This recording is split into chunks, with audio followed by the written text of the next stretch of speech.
down, little ducky coming through, speaking truth, unabashed, calling out the liars, debunking falsehoods with a blast. I ain't afraid to say what's real, won't ever hold back. Gonna shake the system up, turn it all off track. I see through the smoke, the mirrors in the disguise, expose their hidden agenda. No more room for their lies. The truth is my weapon, I won't let it be concealed. I'm the voice for the voiceless, no longer gonna yield. In a world full of deception, I'm here to set it straight, bringing justice to the forefront. Won't accept their twisted fate. They may try to silence me, but my voice will still prevail. A sparking revolution, it's a truth-telling tale.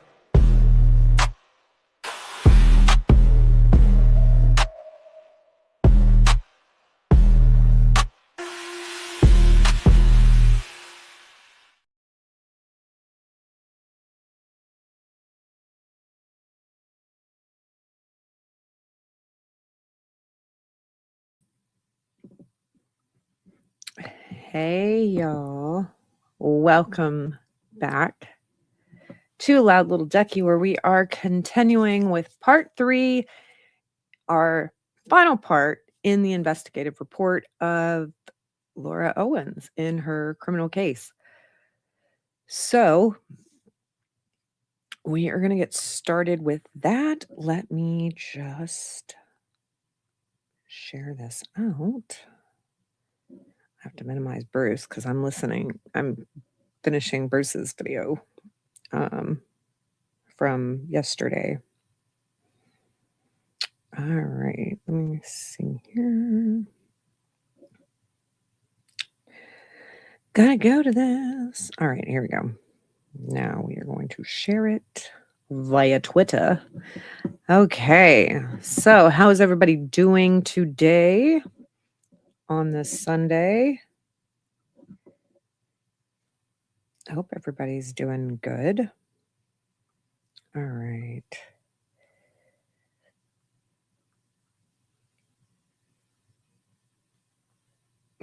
Okay, live now. We're going to yell it at people because I feel like being yelly.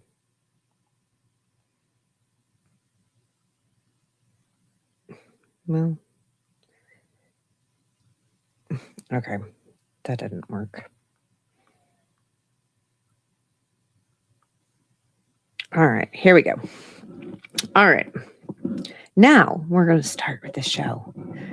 So I could not get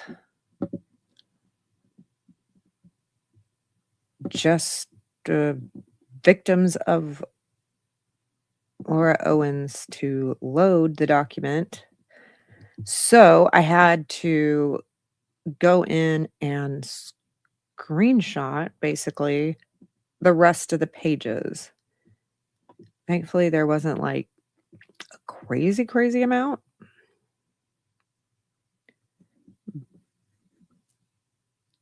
And so that is how we are going to do this today. Is going to be screenshots.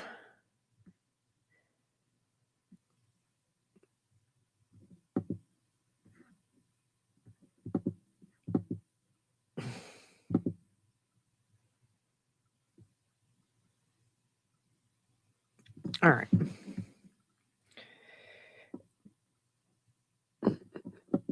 Yeah, it's just not working. So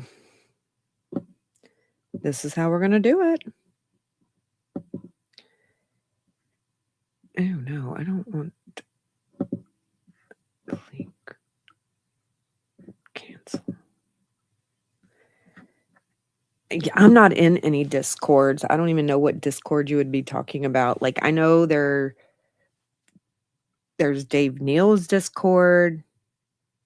There used to be there's like several Discords. I am not in any of them currently. Never have been in Dave Neal's because I think you have to pay to be in his Discord, but I don't know.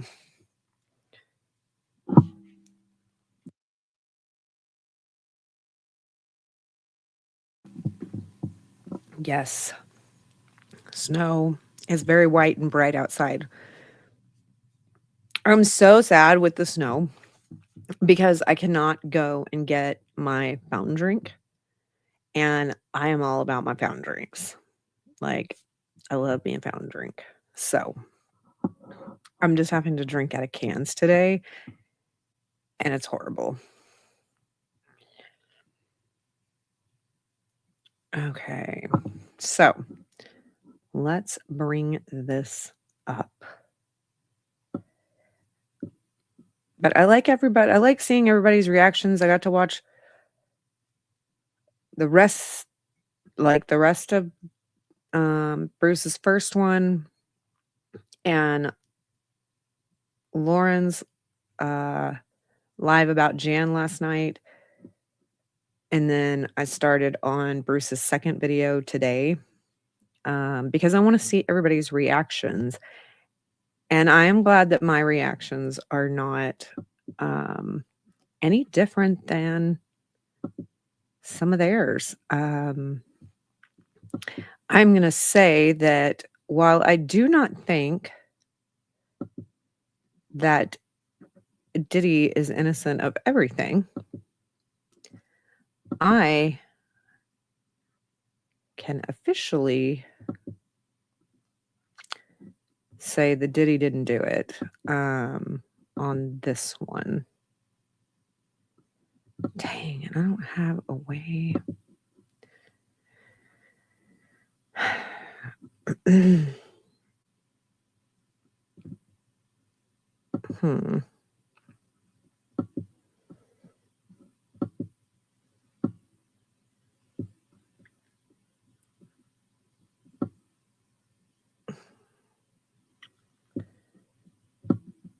No, that's not going to work.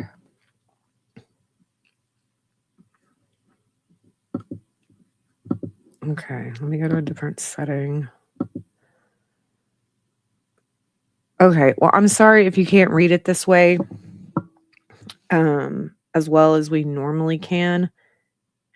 This was the best that I could do it, and I've tried several times to go through different ways of getting this website or getting Volo to work for me today, and it might work for some of y'all. It's not working for me. I have it on my phone. That's how I was able to screenshot it. Like, I downloaded it on my phone, and I couldn't even send it to myself. So my thing with the Diddy stuff, though, is there was no baby oil involved. And we know that Diddy likes the baby oil. So that proves Diddy's innocence. There was no baby oil involved. I hate that y'all can't see it.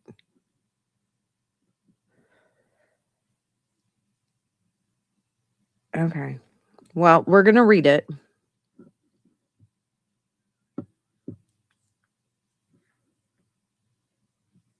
So here we go. Let's see. All right. So I had a telephone contact with victim Clayton Eckerd on April 29th, 2025 at approximately 14:30 hours. This telephone contact was audio recorded. The following is a summary.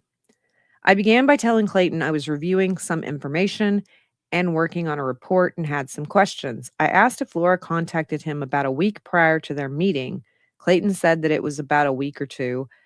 I asked if he had recalled the exact date. Clayton told me that Laura reached out to him on LinkedIn and that he could find the date through that and he could trace it with his text message. I said I understand that she contacted him on LinkedIn, and I asked how soon after that she made phone contact. Clayton said that it was pretty quick after because he had given her his cell number for the purpose of viewing homes. Clayton said that they began texting right after the LinkedIn contact.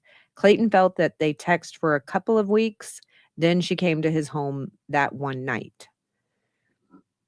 I said that I understand that Laura Owens sent him a provocative photo of some type. Clayton said that she sent him a photo of her butt, not nude, but in spandex shorts or something like that. I asked if Clayton still had the picture. Clayton indicated that he could locate it in his computer. I asked what Laura was doing in the picture aside from what she was wearing. Clayton said she wasn't doing anything lewd. She was just showing off her shape. There was no nudity or anything like that. I asked if she was by a pool, by the stables, or in her home. Clayton could not recall the background because he was just focused on that butt. Um, anyways, Clayton asked if he should pull the image from his computer. I indicated so. Clayton also asked if I wanted timelines of the first LinkedIn messages. I said yes. When she first contacted him on LinkedIn and when they had the first phone contact. I asked Clayton if he knows what the date was when Laura took the pregnancy test at his home.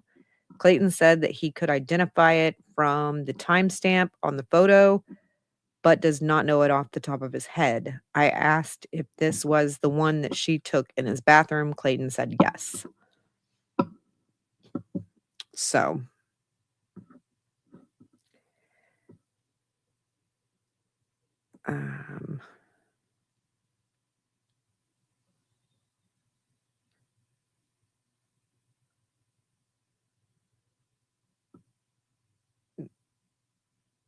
oh, that's true, y'all.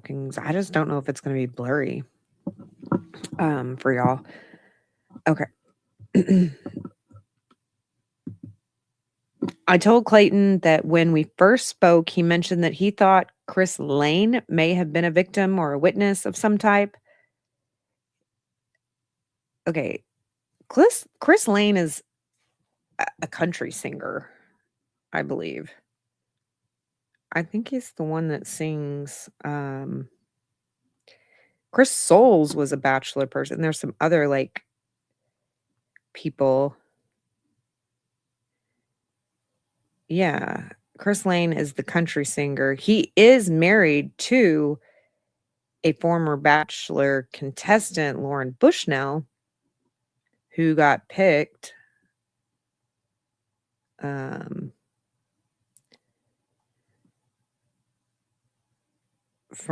by Ben in the end.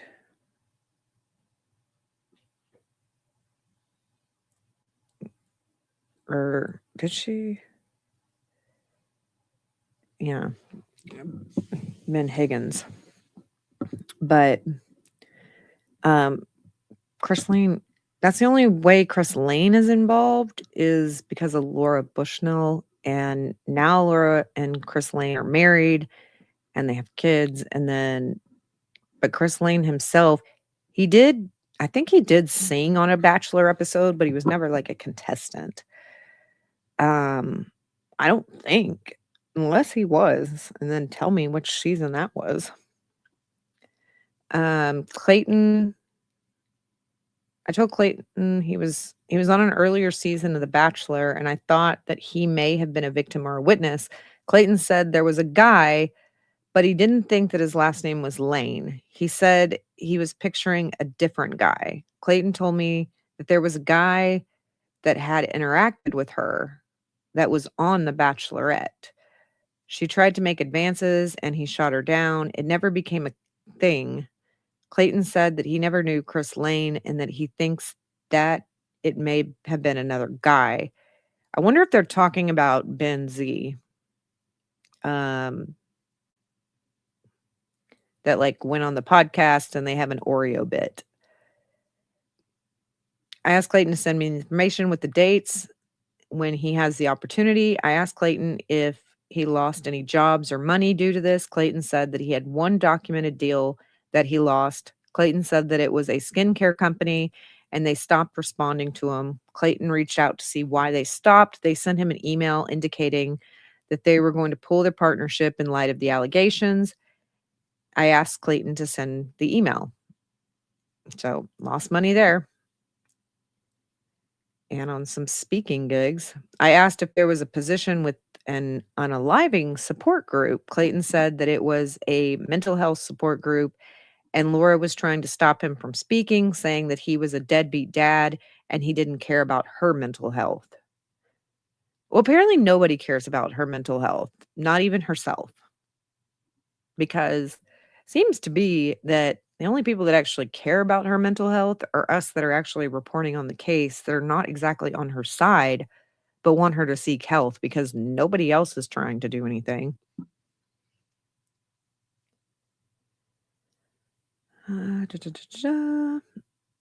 Clayton said that he wasn't getting paid for that. Okay. He was just going to go speak. Clayton said that concerning the money that he lost, it would be under $10,000. He said that he couldn't get a lot of places to respond. The companies would not respond back, and they wouldn't tell him why. I asked about Dancing with the Stars. Clayton said that he really didn't think he was in contention for that.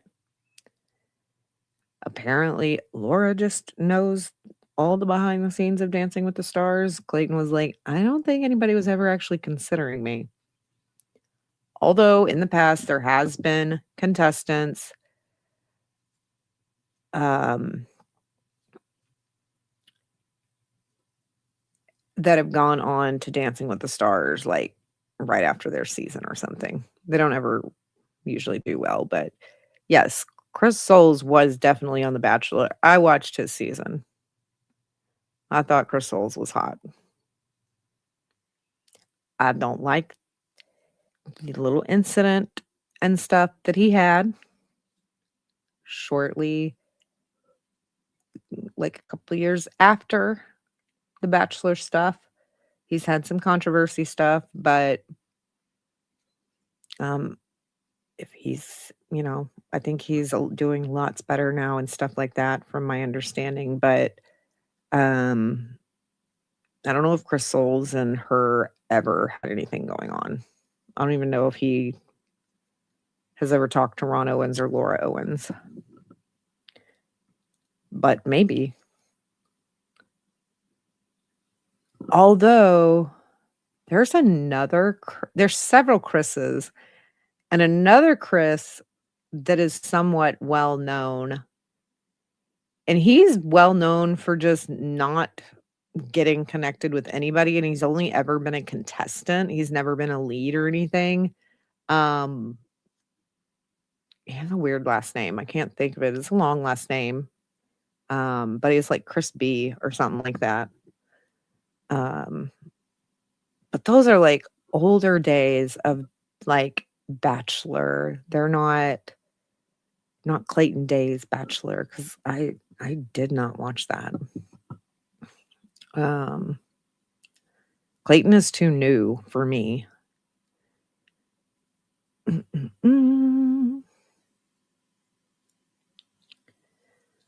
Okay. Clayton said that he would send me the information via email.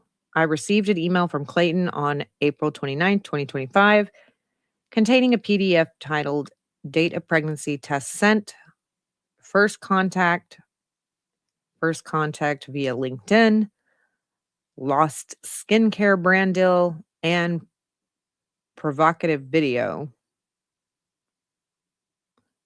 Okay.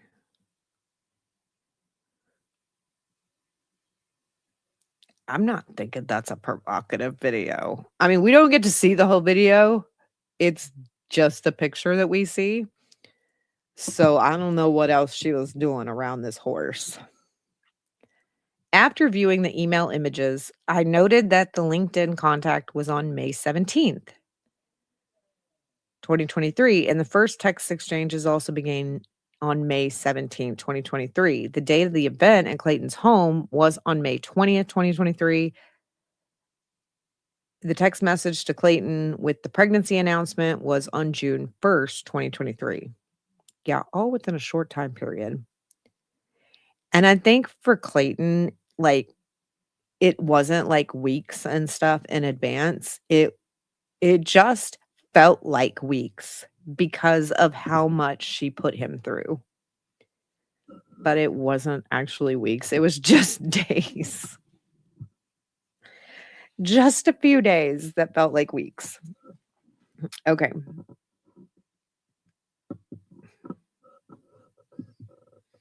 So here is figure 1 and figure 2 that says on June 1st, please check your email.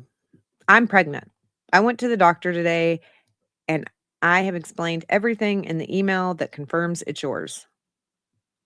It doesn't confirm that it's yours. The thing is, if anything, the lining up of her being pregnant June 1st lines up more with the May 5th incident with that other dude. That day lines up with that. It does not line up with Clayton. As you can see, I wasn't 2 days ago, but was today. So you got your package in the mail. Because that's going to be really interesting is when did that package get there? When did her HCG arrive?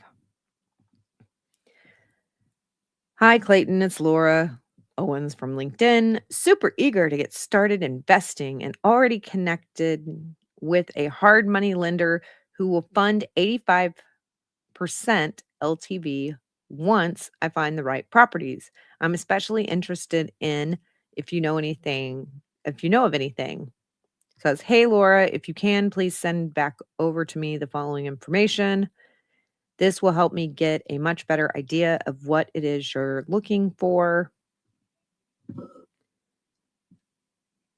And then, she only wants Scottsdale. So this is where she's saying, I have an investor. I have a money lender who's going to fund this. So as of here, she's not saying it's her money.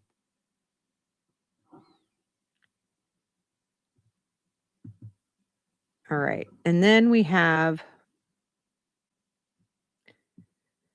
the LinkedIn member says, hey, I'm looking to connect with similar-minded young entrepreneurs in Scottsdale. I see that you work for a place, and I actually contacted them recently. They were going to connect me with someone who could help me find an investment properties, but haven't yet. Let me know if you can help. And then Clayton says, hey, Laura, I'm all for building connections with good people in Scottsdale, especially since I'm relatively new here. I'm starting to learn or lean into investment side of things as of lately, so I'd be happy to talk further with you and see how I can help. Shoot me an email if it works for you. I'd love to meet in person and talk more.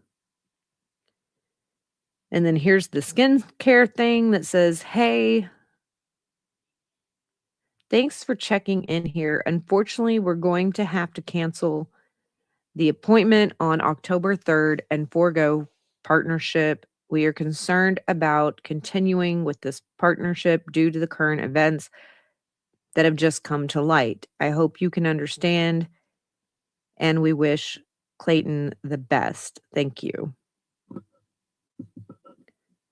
And then here's apparently the provocative video, because everything is a video with her. I guess it's so she can screenshot her videos. This is not provocative to me, but okay. I mean, I guess this will do it for you guys. I mean, OnlyFans models are doing way less or way more. If this is all that they have to be doing to get some attention, they are doing way too much over there on the OF. Okay. So that's the picture that landed us all here. Is this her unbrushed nappy hair?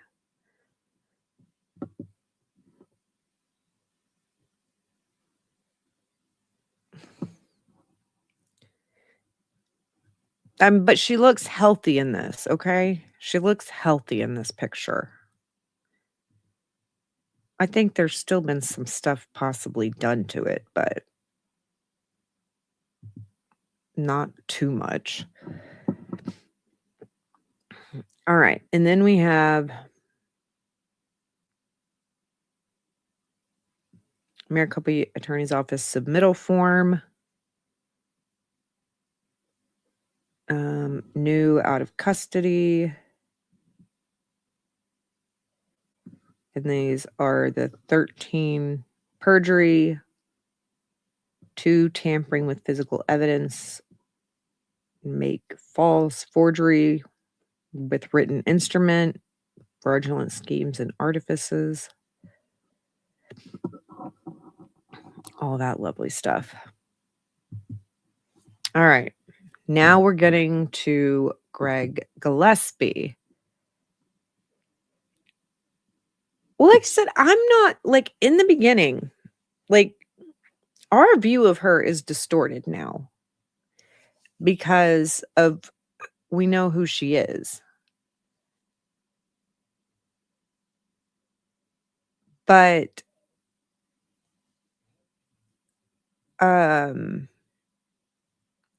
she was not outside when you don't know who she is and you're just judging initially. She was an attractive person, and then you get to know her and she becomes ugly really quick. And that has nothing to do with her outer appearance. It has to do with her inner self.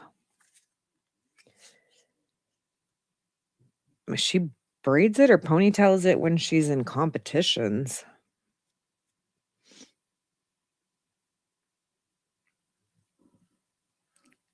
Which I don't know if that's something you should do, if there's a reason people do it or what the thing is. All right. So, Gregory Gillespie. On July 23rd, 2024, I conducted an interview with Greg Gillespie. The interview was audio recorded and saved to the server. The following is a summary of the interview, although not verbatim. For additional information, please refer to the recording. Greg explained he met Laura Owens when she connected with him on a dating app June 30th, 2021. A couple of days later, they decided to go on a date. Greg described the first date as fairly normal experience, but did say Laura was pushing him to come back to his house. Yeah, because she wants to be pregnant by everybody to trap them. Like, she really was acting like a hooer. Okay? I mean, she's a grown woman. You're allowed to act like that if you want to, but you don't get to scream things about it that aren't true.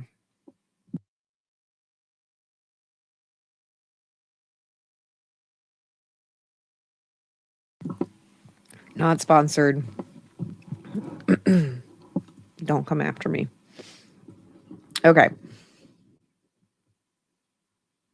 Greg and Laura went on a second date the next day. He said it went well. They went out for a couple of hours and went back to his house. Greg and Laura engaged in intercourse while at his house. He said they used a condom, and Laura told him she was on birth control. But didn't Laura say that she hasn't been? Oh, she was on birth control before, and then once she got pregnant with Gillespie, she never went back on it, is what it was. Okay. Greg and Laura went out one more time, after which he dropped her off at home. From that time on, they communicated over texts and emails, except for a meeting on July 4th. This is when Greg told Laura that he was not interested. Okay. So June 30th.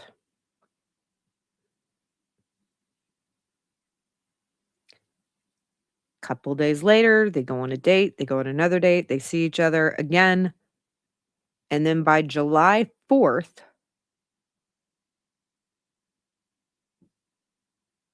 30th, 1st, 2nd, 3rd, 4th, 5 days, not weeks, 5 days.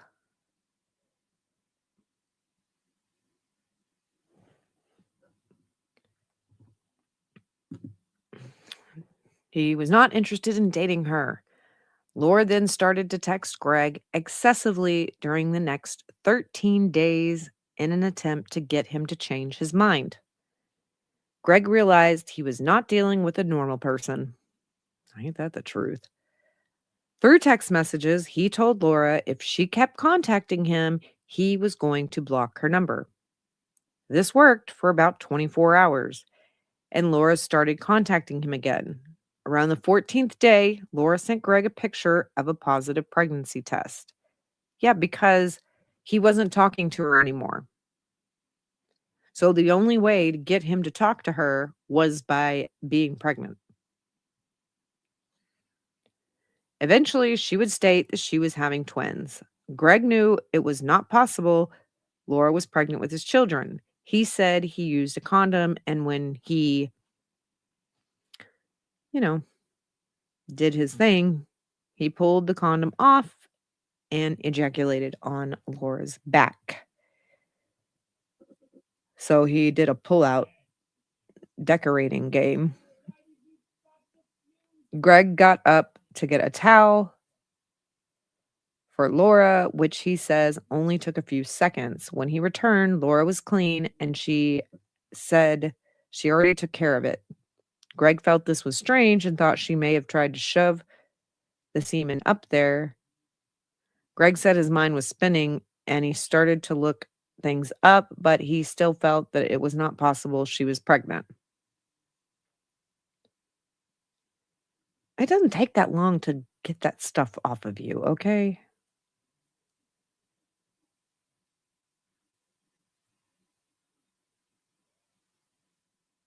I don't know what she wiped it off with, but he brought her a towel.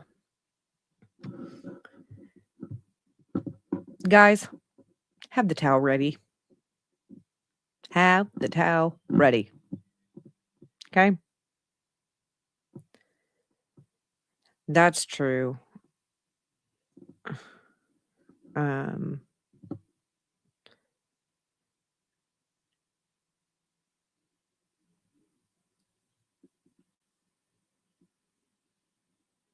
Yeah, I didn't think, I guess, yeah, the horses could go for the hair.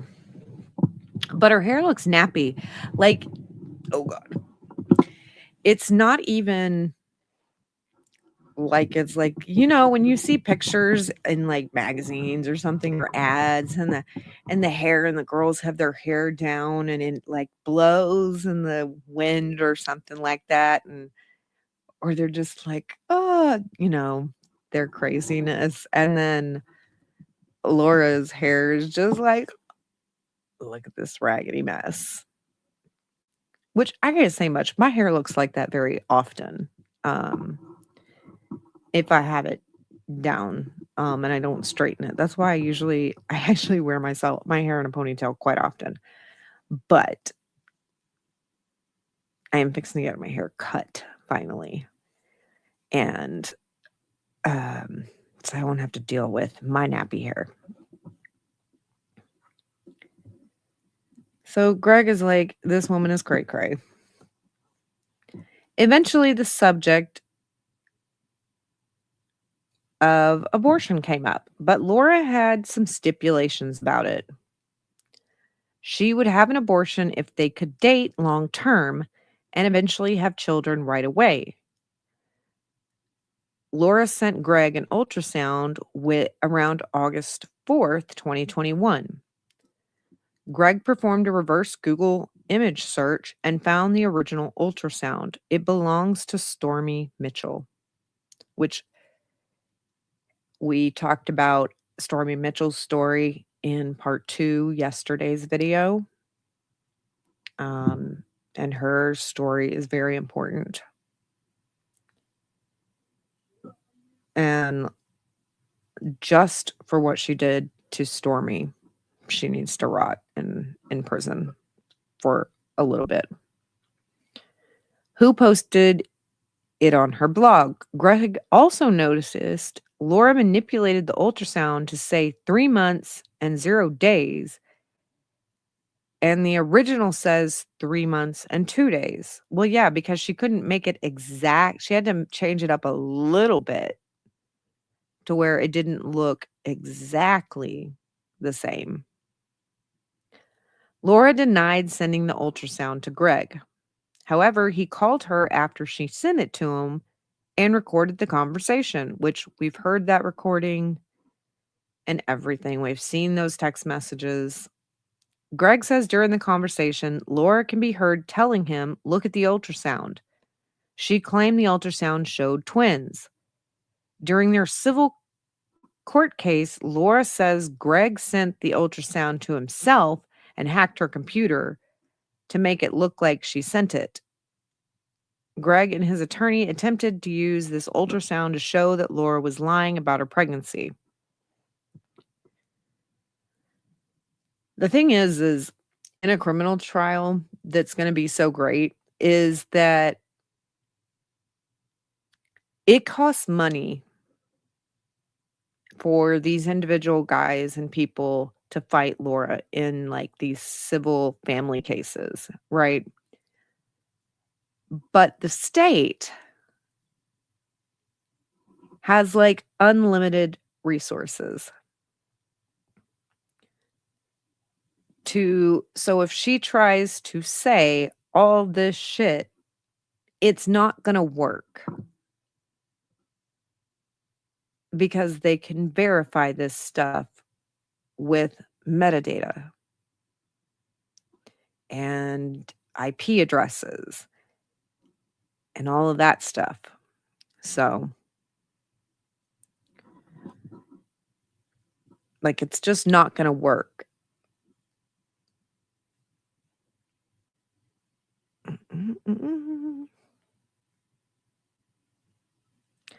Greg and his attorney attempted. Okay. Greg said Laura supposedly took abortion pills prior to sending him the ultrasound. She claimed he forced her to take them. She also claimed the ultrasound shows twins, but one of them was dying because of the abortion pills she took. Greg told me he did not see her take the pills, and he did not believe Laura ever took any abortion pills. I asked Greg if Laura wanted anything from him besides a relationship. He told me she wanted money. He said that she wanted a lot of money, but she kept threatening him with paying child support and for her mental health issues that may have come out of this situation.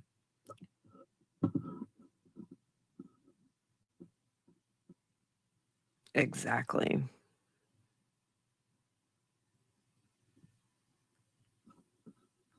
Exactly. I am not malnourished, and my hair looks like that. Jamal. I don't have great health. So when you don't have great health, it does affect you.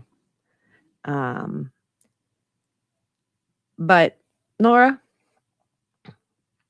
no man has caused your mental health problems. No man. Mm-mm. Your parents might need to pay for some of that. Like they should be footing the bill for your therapy. Just 50% of it. But none of these men caused your mental health problems. You are the cause of them. And I don't think that some of this is not mental health, right? Her actions are not because of mental problems. Now, the underlying stuff can be derived from that. That's why it's very interesting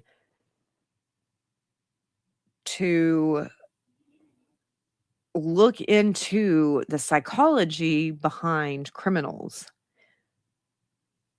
because you want to understand how they got there, and not that you agree with how they got there, but like, okay. And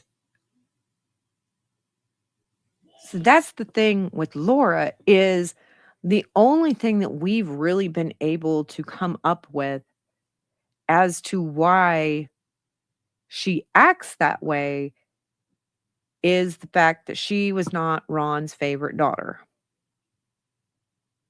And that is kind of, if it was apparent to us that Ron had a favorite daughter, it was definitely very apparent in the household who the favorite daughter was.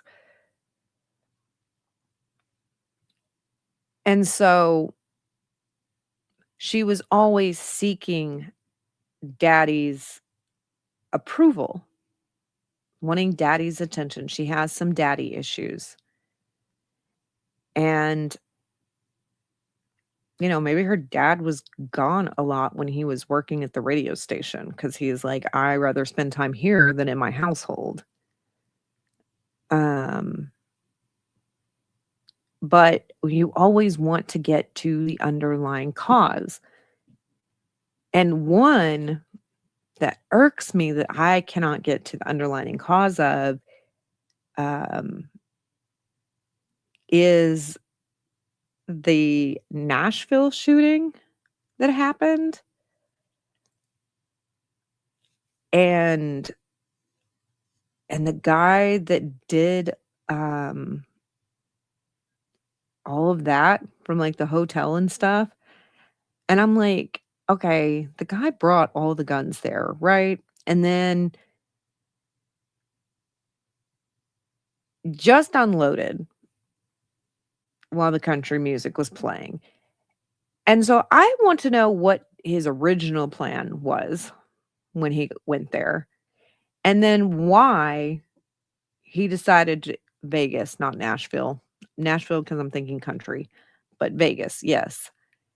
And like, I know there's some shady stuff that, his brother and all that stuff, but his original plan, I don't think, had anything to do with the country music stuff. But was it that he just could not handle one more country song, or he just didn't like that artist? And that was just it. And so his original plan, he just threw out the window and was like, no, screw this. And then he cowardly did what he did. So that's one that I'm like, damn, like, I want to know the psychology behind it, because like there was stuff wrong with him and things, and his brother spoke out and stuff like that, but I wanted to understand his thinking, right? You hear people that live double lives and they end up, killing one because they're going to go forward with information, and that's just going to completely ruin your life. But they end up ruining their lives by silencing the person that was going to supposedly ruin their life. They ruin their own lives. But you can see where they're like, I just wanted to shut them up because I don't want my wife and children. Like, we're not approving of that, right? But we're like, okay, I can see what he was thinking. Not clear thinking, not correct thinking, but we got there and we understand the psychology behind it. And so that's the thing with Laura, is hers is not like, there's a thing going on, and that's the issue that needs to get dealt with. So that's the issue that needs to get healed. And until she deals with that issue, she's not going to get any better. And she's going to continue this, especially while she plays that she's always the victim. Nothing is ever her fault. And her parents enable her. Or, her mother. Because her mother had to make up for all the non-favoritism that, Ron didn't show her. So Jan was like, well, you can be my favorite. All right. Let's go back to this document. Sorry for that, derailing that we just did. But it's just to say that mental health she has some mental health problems, but they are derived from something else. But nobody needs to pay for it, because these men are not the cause of it. You have other causes for what is going on with you, and you blame it on other people. Greg said Laura sued him for $45,000. He said she was asking for money and a guarantee that he would love her and marry her in 2 years. What the fuck? You can't force somebody to love you. You might could force them to marry you, possibly, but you can't force them to love you. That is just not something that anybody has control over. Greg blocked Laura from calling him, but she kept calling him from different phone numbers that she would make using different apps. Every time he blocked her, she would make threats that she was going to have to pay her child support for the next 18 years. She also contacted his mom, dad, and sister. That's the thing is, if the judge saw all of this crazy shit, it's really interesting that she thinks that she would actually get custody of the child when she's behaving like this. There are judges out here that would be like, yeah, no, you need to be on supervised visitation and you owe the dad child support because you're going to be causing a lot of damage to this child. Your child's going to need therapy and they're going to have mental health issues because of how you are. I asked Greg about an attorney in California that Laura knows. Greg told me Laura fabricated emails between her and this attorney, Joe Cotchett, Uncle Jojo, and sent them to Greg. Greg believes it was Laura's way of bullying him to get him to comply with what she wanted. Greg's attorney reached out to Joe Cotchett's law firm, and they responded by saying that they do not represent Laura. Greg said Laura was trying to get him to sign a contract to make him date her. Greg says, I asked how he found out about Michael Maricini. He told me when Laura sent the ultrasound, he felt like she was using a blueprint. It made him feel like she had done this before. Greg began Googling Laura's name, and within an hour, he found out about Michael's case. Greg's attorney researched the case and found out it also involved an alleged fake twin pregnancy. Greg reached out to Michael via Instagram, but he did not get a response. Eventually, Greg did meet Michael because of the case involving Clayton. He said that they did not discuss their cases, and what he knows about Michael's case is from what he heard on a podcast and also what he found out from his attorney. Greg told me Laura was only able to show a urine test to prove she may be pregnant. He does not think that she was ever pregnant and believes she manipulated the urine test to show she's pregnant. This concluded my interview with Greg. He agreed to provide me with all records he retained regarding this case.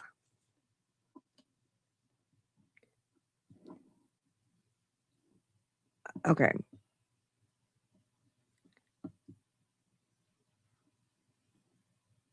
Well, he's on the witness list. I think Joe Cotchett was on the witness list that went over last week. So, they've got the HCG stuff, right? And it's going to be really interesting to find out more about this because we know that that's what she used.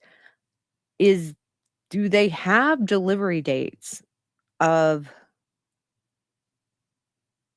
during Clayton's, or do they have her doing these things during the Gillespie case as well? Like when she got these different deliveries of HCG?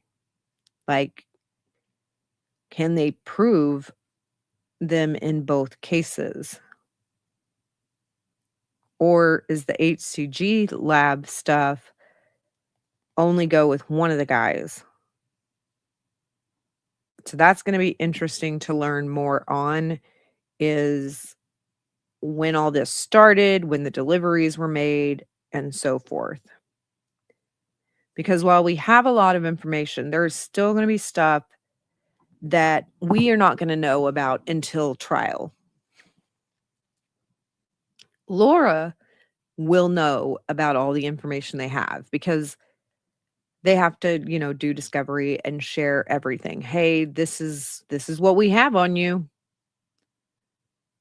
So that when she's offered a plea, like it's not like she can say, well, I didn't know, like when I decided to go to trial and I didn't realize when I went to trial that they had all this stuff on me. No, you know well in advance all the shit that they have on you. You get to see all the discovery that they have on you. You also know what you've done. So it's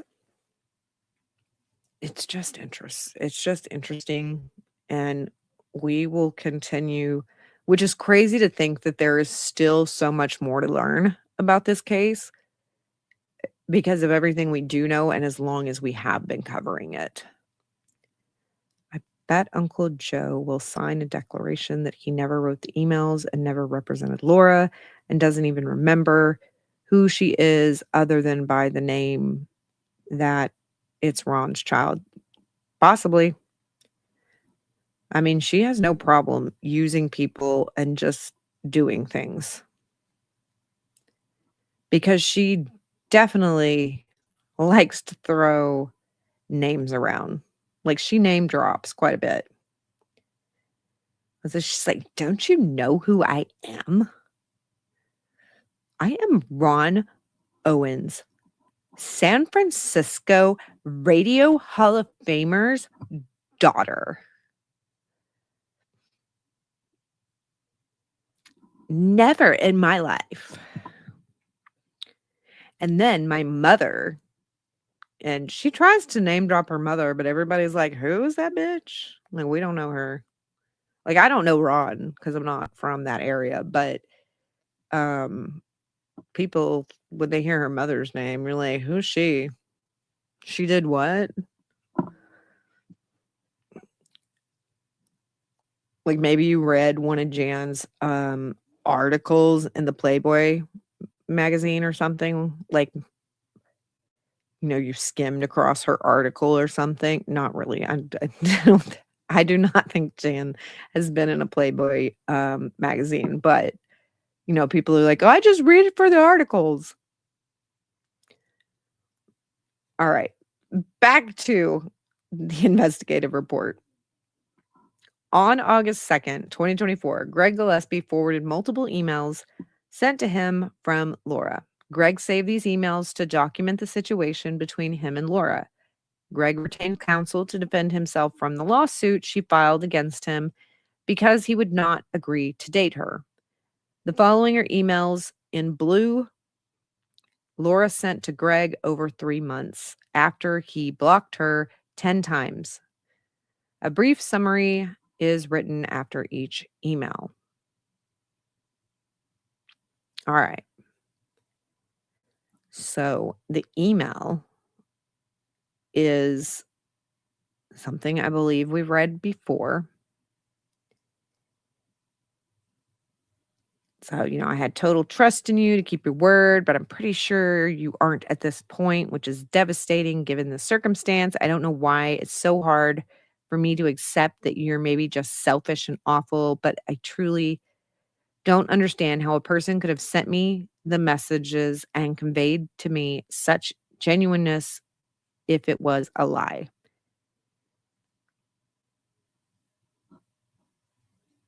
It is extremely hard to know what is ahead to go through this alone. I would be willing to file for a pretrial dismissal and withdraw my documents like the one attached because it stands. They are public record and anyone can view them. Well, I'm glad you finally understand here. So you do understand things are public documents and anybody can view them.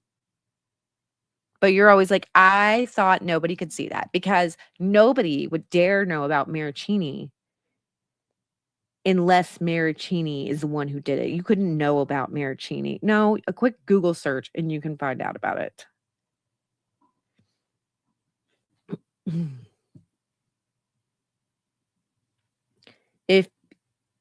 If I do it before 20 days and you file a response, I don't think it's possible. I would only do that if we're somehow having a mental breakdown from the stress and now intended to be who you said you were going to be. Well, she does make the men go thinking that they are having a mental breakdown and stresses them the fuck out.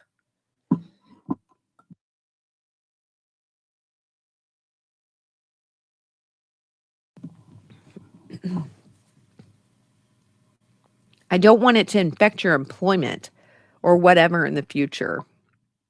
This is not at all my intention, which means that it is, in fact, her intention. When she writes, "This is not my intention," it means that it is her intention.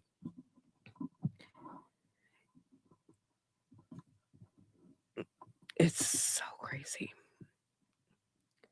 If you were really just leading me on, 4,500 doesn't even come close to the unnecessary guilt and anguish you have caused and continue to cause me.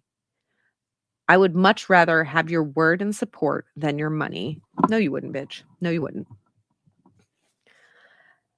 I have been discussing with 2 attorneys and have not picked between them or may have 2.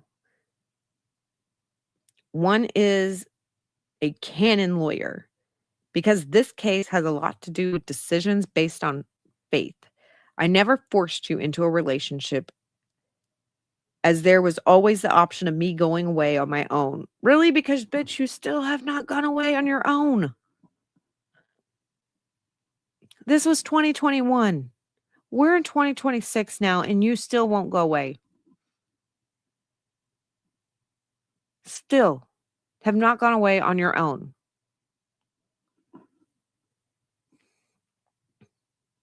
But you are forcing me into having an abortion. If you truly thought I was a psychopath and was going to bail, why would you have waited until the day after I took my abortion pills to block me?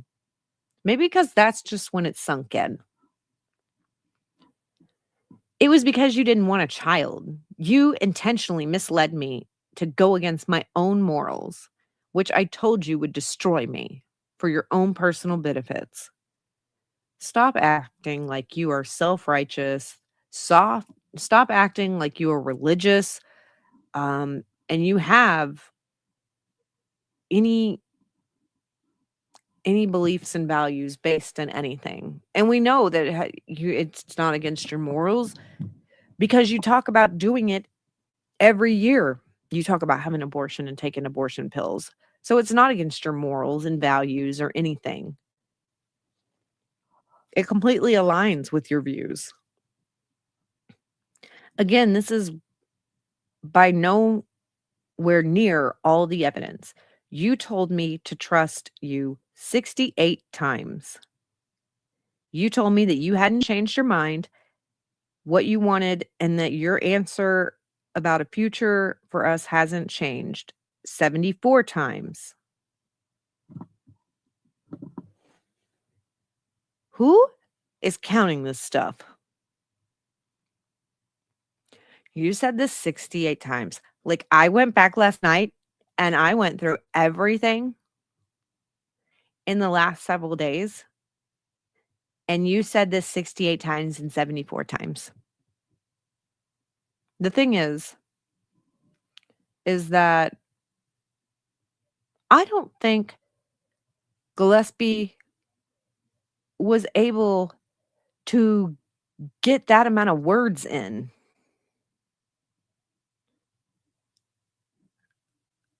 Like, total.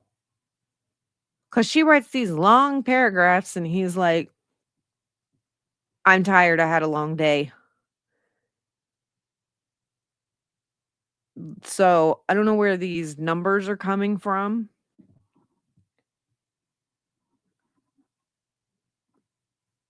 He might have said it once or twice, maybe in a conversation. She's like, it was that much. And Jan's like, it wasn't 500. It was just 100. Ma'am, it's still too much. Still too much. We don't need to have a technicality on that. It's still too much. My vast number of texts to you were because A, I didn't want to make the right call about an abortion. B, I didn't trust you to keep your word. They only further proved that I had a reason to doubt you. There has never been a doubt of paternity whatsoever, and I'm not ashamed of myself for anything I said or did. Well, you should be. You should be ashamed. You should be embarrassed. And I don't even have secondhand embarrassment for you because karma's a bitch and you're getting exactly what you deserve. I'm not embarrassed for you because this is who you are.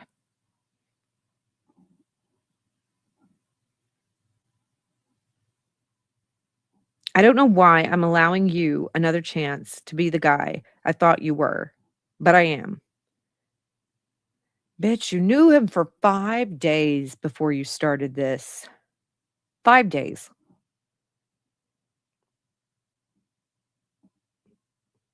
And I know girls like this. I know girls like this. I've seen them.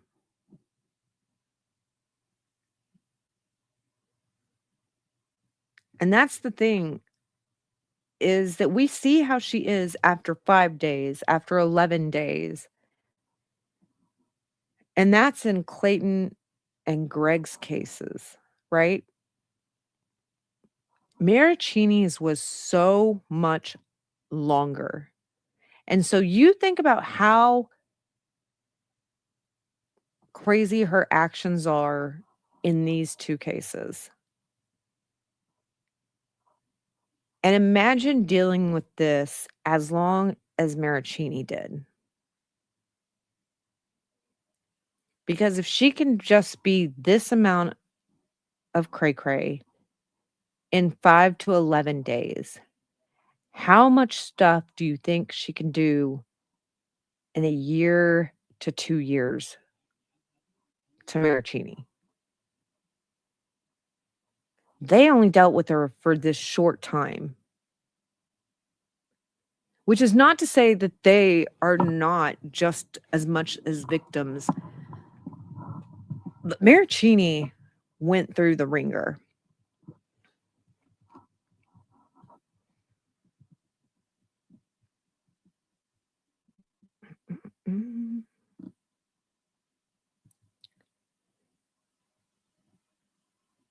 I met and who can convince me of our great future together because that doesn't seem like the person. Why? You're not convincing people of a future together in 5 days before this pregnancy should happen. That's just, you don't talk about that. It would be way easier for me to comprehend stress and depression than you being selfish, cowardly, pathological liar. Huh. Who is selfish and a pathological liar? That would be you, Laura. If I don't hear from you about this email by tonight, if I don't hear back from you tonight, she likes to use that line, I will have my process server contact you, your work to get it which I didn't want to do myself. You can look up the case and you can call and text me. All right. So that email, they say, references a civil complaint. The complaint detailed a claim that Greg owed Laura a sum of $45,000 for coercing her into having an abortion. She also makes it a point to bring up Greg's job and says she will have a process server contact place of work. All right. And then the next email she sends, in that email, Laura acknowledges Greg blocked her from contacting him, which she did that in the previous one too. She expresses she is experiencing emotional distress, but she's willing to drop the lawsuit if Greg keeps his word. She wants Greg to date her. This is where the extortion is coming in. You do this or else. Like, certain ultimatums are illegal. All right. And then another one to Greg. Subject: charges going forward. In this email, Laura threatens to file criminal charges in addition to a civil lawsuit if Greg does not agree to a real, genuine relationship. She claims to still be pregnant with a single baby. She previously claimed to have twins. Get back to that. Hold on. Still pregnant.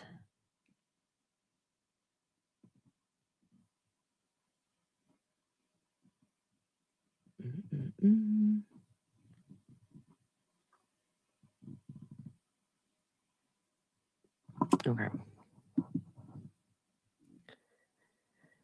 And then more charges going forward. I wanted to ask you one last time if you wanted to keep all of the promises that you made me, and if so, I will voluntarily dismiss all the charges.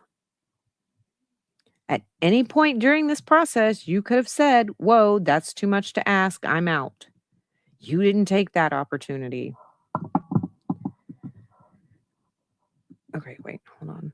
So these first started, that's August 11th, and August 12th, August 13th. Okay, so these are like days apart, just one day after the next day and then the next day. So they said in this email, Laura threatens to file criminal charges. Okay, this is single baby. This email was sent twice, once at 12:13 p.m. and once at 12:38 p.m. It is the same as the previous. Okay. Then on the 15th, in this email, Laura tells Greg she may retain Joe Cotchett as her counsel regarding her civil case. She also says Joe told her she should ask for money and additional charges. She tells Greg that Joe would want to go to the media with this case. Why? Like, everybody's nobodies. Why are you going to the media? Like, are you calling FAA out there or something?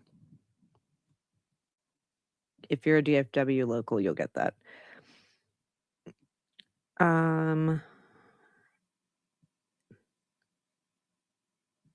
At the end of the email, Laura makes clear she will drop the litigation if Greg dates her. Laura also attached a note from One Medical, Lisa Daniels, which is the PA, who wrote a summary of Laura's recent video. Okay. That's what I thought, is she was One Medical.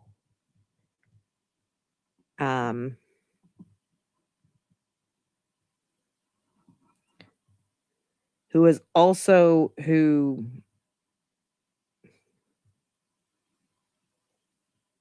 also does with the Amazon One Medical. That's why I think I said Amazon. And Lisa Daniels was a witness, and she's also considered a victim.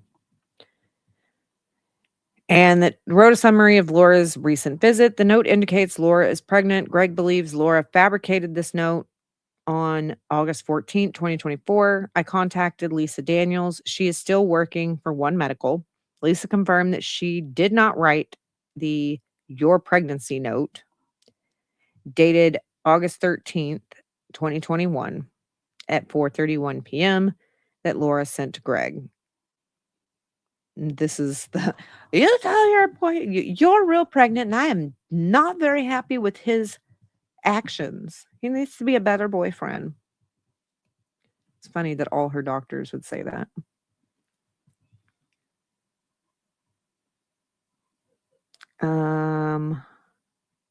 Okay, and so there's that email, which we have gone over these emails before. In this email, Laura threatened to file additional punitive damages of $75,000 against Greg. She tells him if she does not get an apology and have a relationship with her, she will also not get a surgical abortion. Okay, don't put your body under any surgeries you don't need. And then on the 22nd, there's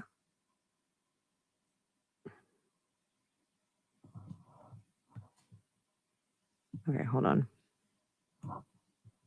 In this email, Laura makes it clear that she is going to involve Greg's place of work unless he changes his mind. She even sends him a copy of the email she is going to send to his employer. We're going to read that one because I haven't read that one. Hi, Greg. I wanted to make sure that you got a chance to read the email I sent yesterday.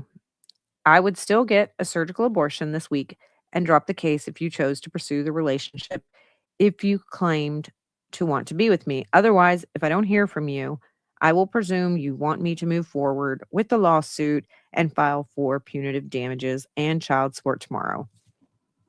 People,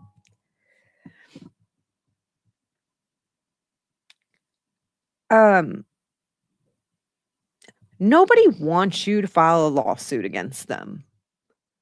So if you do not hear back from them, it does not mean that they want you to file a lawsuit. That is, those two don't go in hand.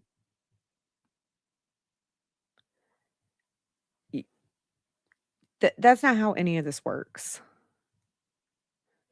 That's like me writing an email.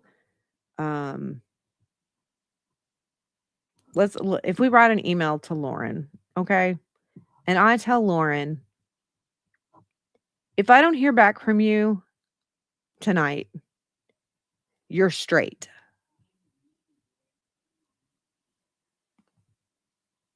I email Bruce. Bruce, if I don't hear back from you tonight, you're not. I'm just going to take that as you're not a moose. Like, it just does. That's not how any of this works. It's not. What have y'all been saying in the chat? All right. Greg was funny. And I was hard on Greg when I was looking at his case. About, maybe you shouldn't have said these things. But he was dealing with a cray person, right? And so that's why it's good to look at everything and then look at it from other people's points of view. And so while it's like, yeah, maybe what he said wasn't exactly great when you look at it in black and white, right? But important context around it is everything that he was dealing with this person. And so, yeah, he said stuff. He just called it like it was. He's probably the most ruthless out of all of them, which I like.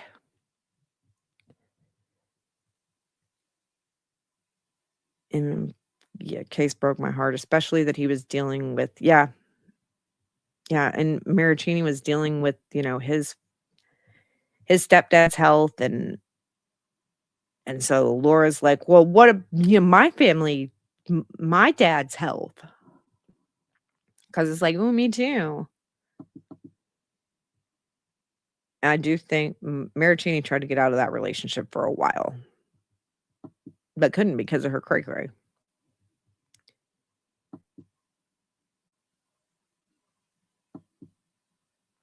Yeah, and it sucks that Maricini had to be in that relationship. He was kind of like he was just in a horrible relationship that he couldn't escape. Because everybody's like, "No, stay, stay, stay." And now they're like, "Oh, he's horrible." It's like, then why were you begging him to stay with your daughter if he's so horrible? Right? Batty McBackface. I know. Color me shocked that the prescriptions for better boyfriends were faked. Like, everybody knows that the doctors will do that.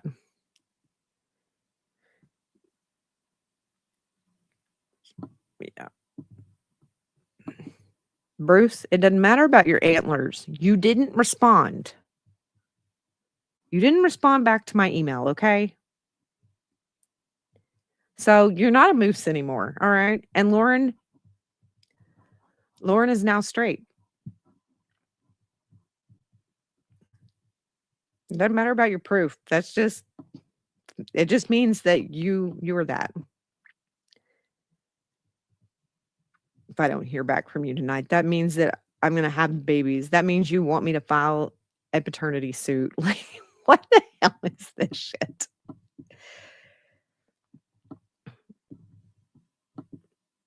Laura mentally and emotionally tortured Mike. I agree, Cece.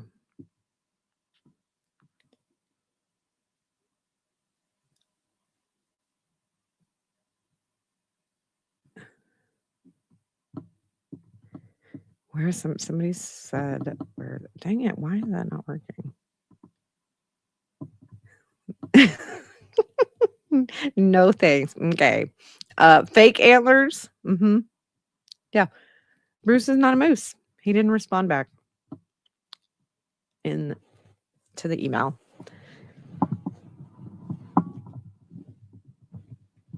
Yeah, having the babies. That is a really good song. They're very talented at that. I cannot create songs. I need more songs. I do not have them. All right, let's continue on.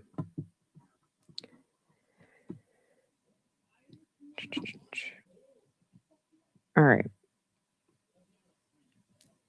Like I wrote before, my attorney would be one of the top trial attorneys in the country. I'm worried about serving you for those cases, and I've decided that the best route for the new lawsuit is to serve you at work. But you were going to have a process server do it, so it wasn't going to be you. So process server could have done it in person, but okay. Which I told you I wanted to avoid. No, you didn't. Any way that you can embarrass, manipulate, or damage people because they said no to you, because you're the one that can't take no for an answer. These guys can take no for an answer. You can't. In order to give you a heads up, here is a copy of the email I will be sending Circa Lighting.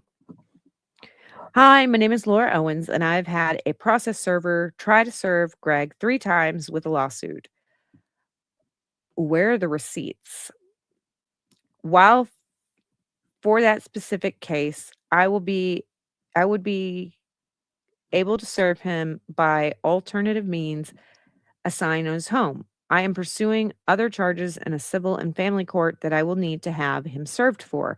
I am not sure if he is still on partial leave for his vid and wanted to confirm that it would be okay for my process server to serve him for the other cases at the showroom if he is back at work there.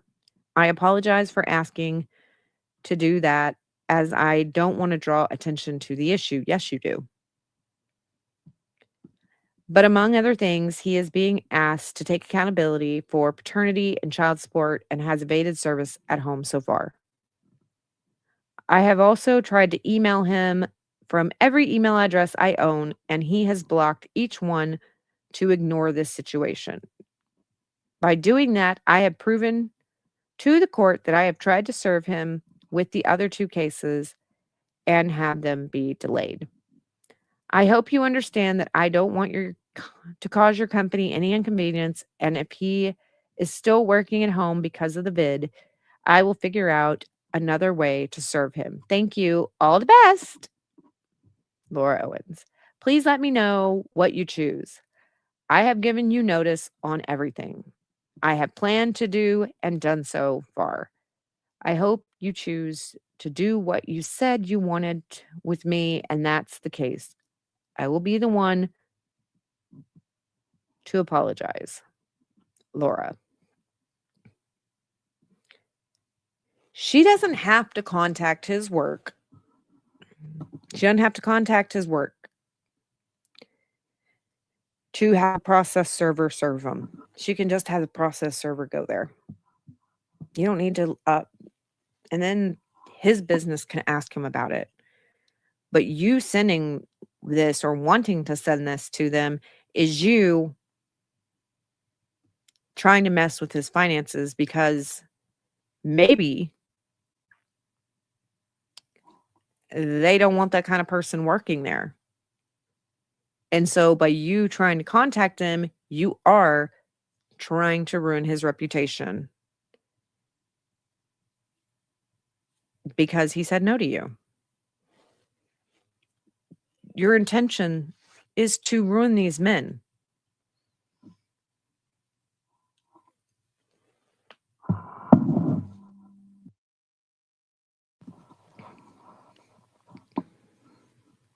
To the next one.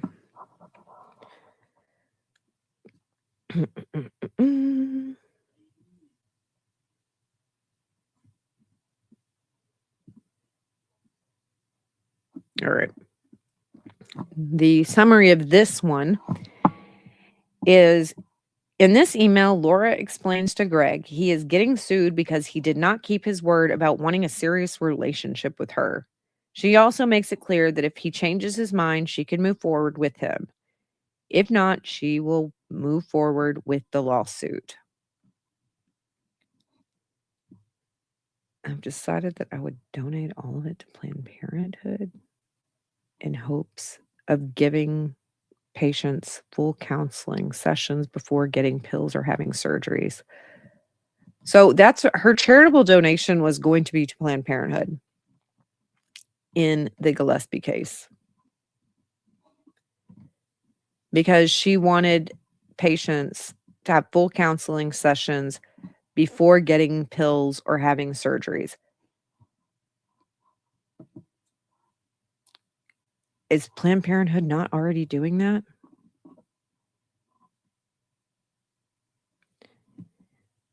Planned Parenthood does not want you to be supportive of them. They want you to stop using them.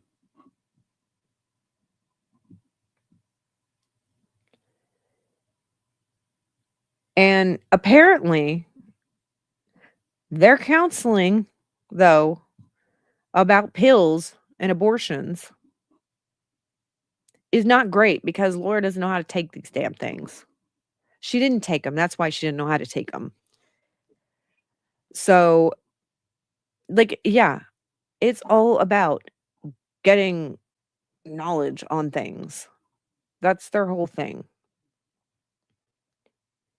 And she doesn't know that because she didn't go there. Because they would have told her exactly how to take the pills. She wouldn't have thought one goes in the mouth and one goes in the ass. That's just not how any of this would work.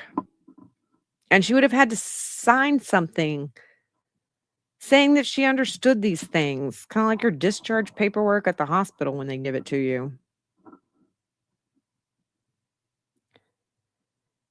All right.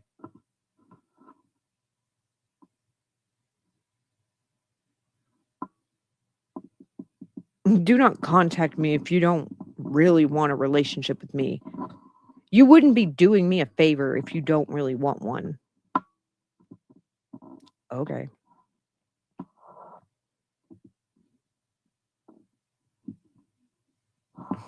Ugh.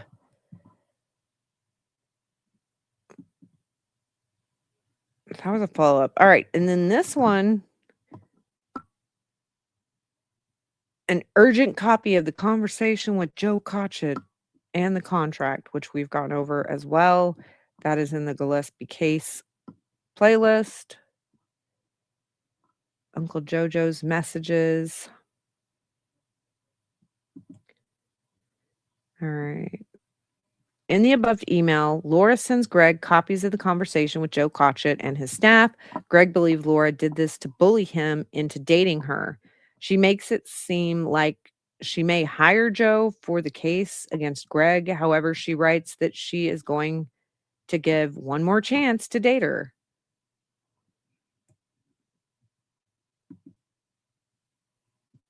This is Bowman.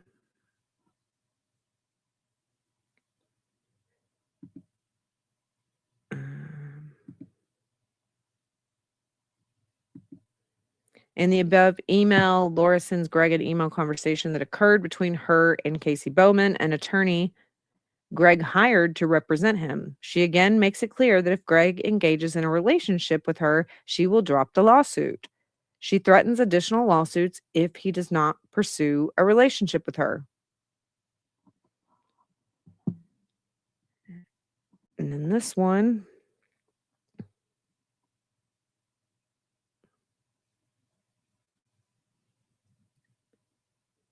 Then she's like, this is not about the lawsuit. This is about a police report I'm going to file.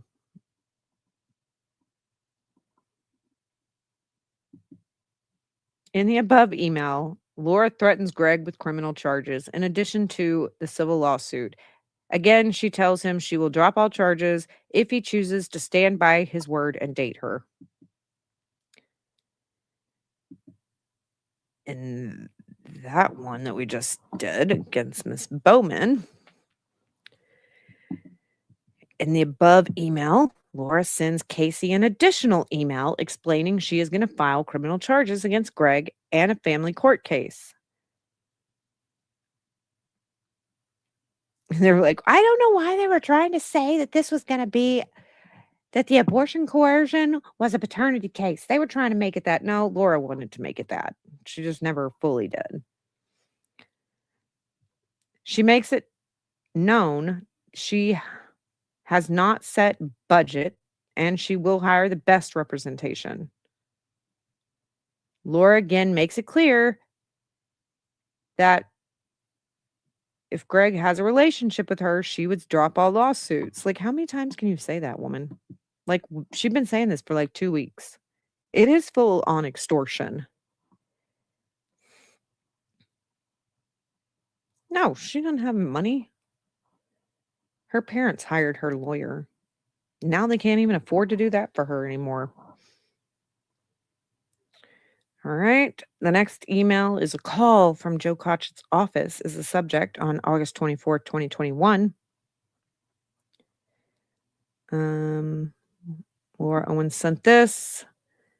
In this one, Greg's attorney reached out to Joe's office. Laura says she did not hire Joe yet, and she is representing herself. Yeah, because she was lying. Laura sends another email to Greg explaining she has not hired Joe. She also attaches a photo showing Joe is a family friend. Yeah, she's trying to intimidate him right now.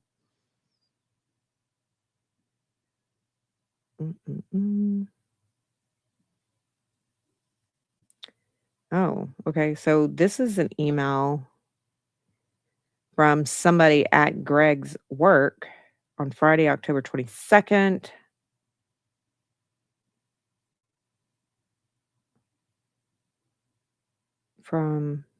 They forward. Okay.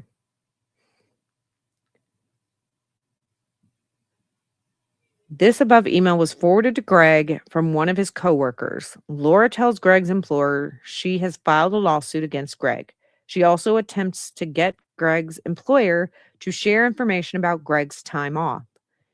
This is the last email Greg sent to me regarding issues dealing with Laura Owens. So this one is topic of customer service.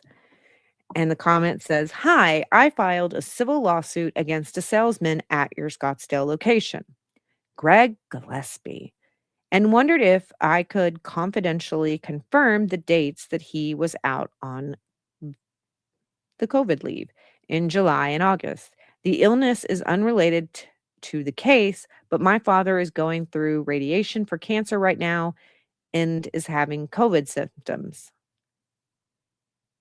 Was he around your father? Greg didn't give him COVID. And him having days off because of COVID has nothing to do with you either. I am helping to care for him and wondering if I may have been asymptomatic after being in close contact with him and then transmitted it to my dad. Well, the thing is I don't know when their last physical contact was. Well, she says July. So, like, it doesn't matter about August. Like, July, they had contact July 4th, but it's just ridiculous. And if he's still having symptoms in August or this is a lie. She does not need this stuff because of COVID, because they would have already been tested.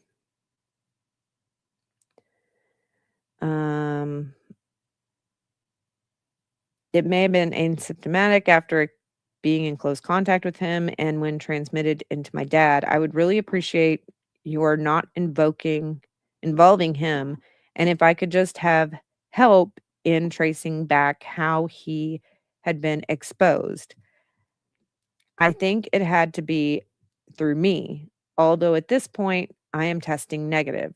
Thanks, Laura. Well, then you don't have it. Because even if you're asymptomatic, you will test positive for it if you have it. You just don't have symptoms for it. Ugh, this fucking twat waffle.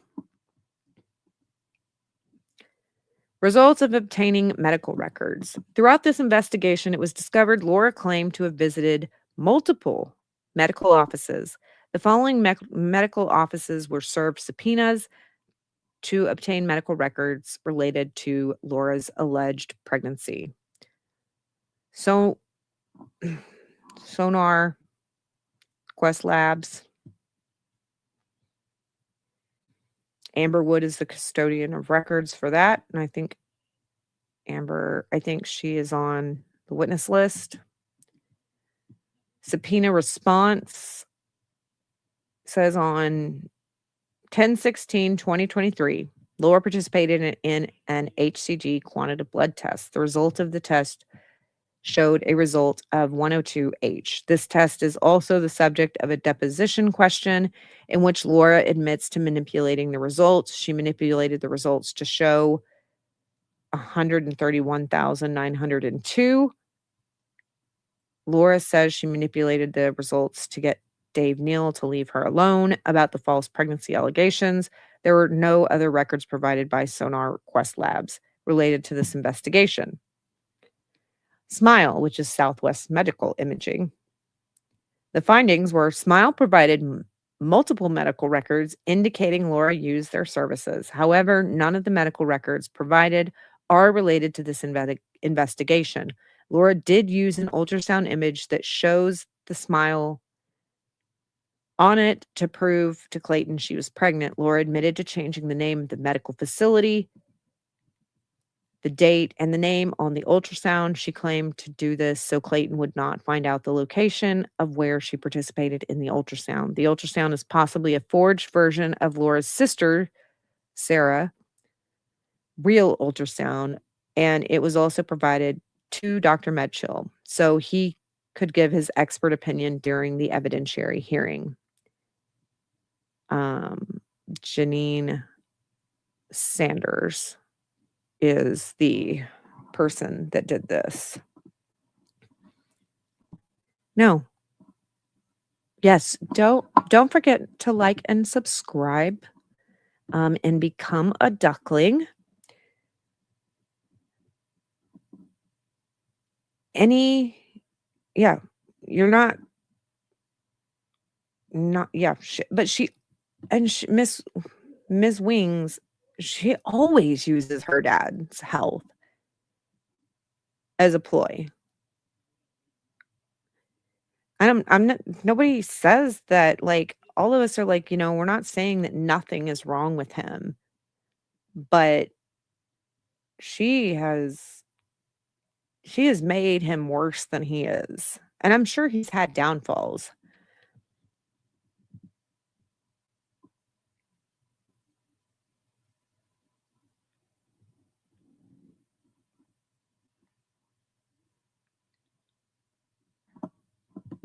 I mean, it's discovery in a case. Like, Maricopa County prosecutors, DA, can use any of the filings in the bankruptcy case. They can use her newest Medium articles. They can track the IP address and everything else of her justice volunteer stuff, and then prove that it's hers, which I have a video coming out about that later. Her newest article. That'll be up later tonight. All right. Banner Health. Okay. Banner Health, if they do not use the marketing, Laura has given Banner Health so much free marketing, okay? And I think Banner Health needs to have shirts or something that says, check out my Banner Health patient portal. Check out my patient portal. Or use it as a slogan or something.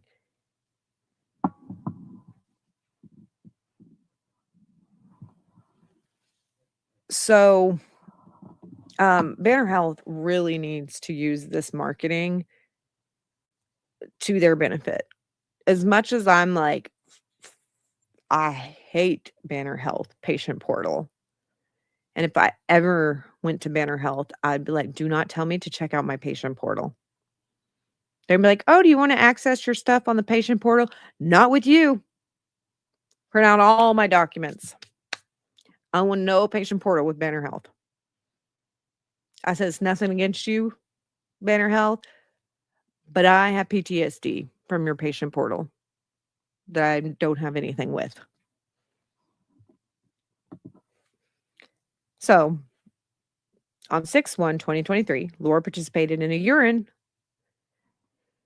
pregnancy test. The medical record indicated that the pregnancy control line of positive with a clear background,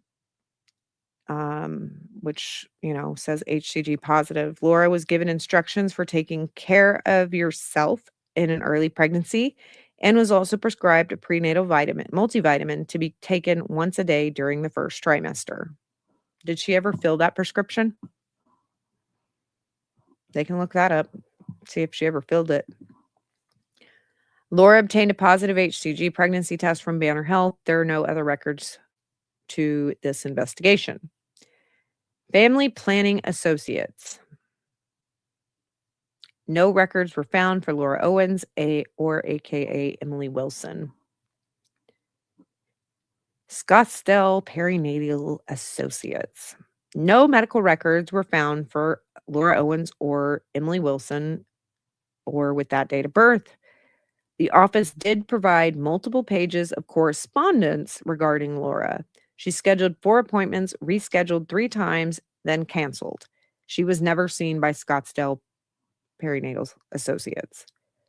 Planned Parenthood Los Angeles. No records were found for Laura, aka Emily Wilson. with the date of birth. Laura testified in Judge Mata's court during an evidentiary hearing that she went to a Planned Parenthood in Los Angeles and got an ultrasound done. The ultrasound she was referring to is the forged ultrasound that is now believed to be her sister's, Sarah. Honor Health. Honor Health provided medical records indicating Laura used their services. However, none of the medical records are related to this investigation. Suddenly Slimmer Med Spa. No records were found for Laura Owens, aka Emily Wilson's. Women's Care of Phoenix. Laura Owens made an appointment to see Dr. Jeff Higley on 10/27/2023 at 9:30 hours. The appointment never took place because it was canceled by Laura. Laura testified during a hearing presided over Judge Mata that she was seen by Dr. Higley. Was that in front of Mata or was that in front of Judge Galkexis? Judge G. Okay. Vita Bella Meta Spa and weight loss, which is there is a new Doug Hawes is a nutrition specialist, and then that's blocked out. The subpoena response that was given, it says that Greg Gillespie told me it was around July 18th that Laura claimed to be pregnant with his child when she sent him a picture of a positive pregnancy test. No other messages in Laura's iCloud have been found from 2021 related to HCG. Vita Bella Med Spa and Weight Loss Center did not have any records pertaining to Laura. Doug, an employee at the center, told us the phone number rings to their office phones, but the cell phone is associated with does not get used, so no text messages are responded to. Innova Med Spa, Dr. Carmen Mora. So that is who Dr. Carmen Mora is. Dr. Mora is. This is redacted. The name of the facility the ultrasound was taken at. Okay. Am I missing a page?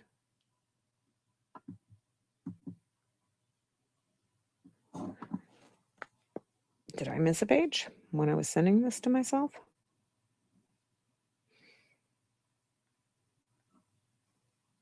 No,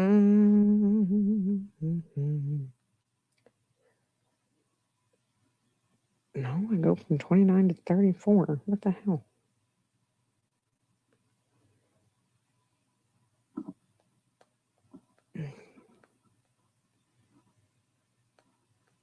Yeah, down.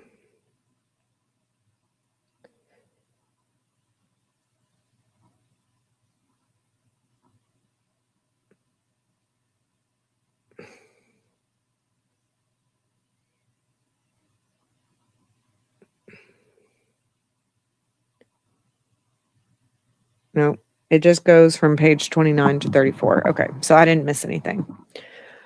All right.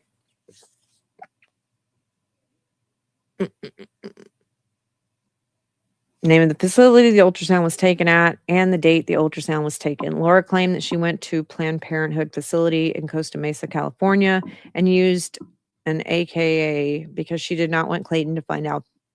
Through the course of the legal proceedings leading up to the evidentiary hearing in Judge Mata's court, Clayton's legal team was able to request medical records from Planned Parenthood, Orange County, and San Bernardino County, California.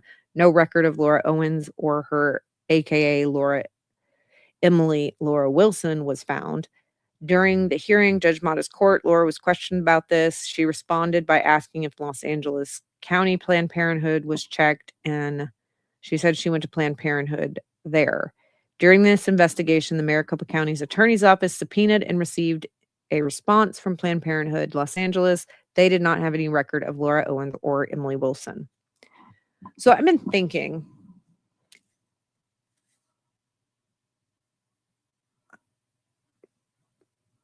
I don't know if she's an MD or not. It just says she's a doctor um, of something. You can be doctors of a lot of things. I'm wondering if she tried to use not Laura, not her name, not Emily's name, but maybe tried to use Sarah's name and Sarah's ID or something. Like, I wonder what would happen if they also subpoenaed these places using Sarah's name. And if anything would pop up then. Probably still nothing would pop up, but just to cover all bases, I would do that. That's just me, though.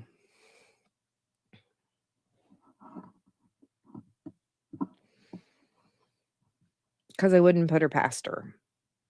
And then we got Mom Doc.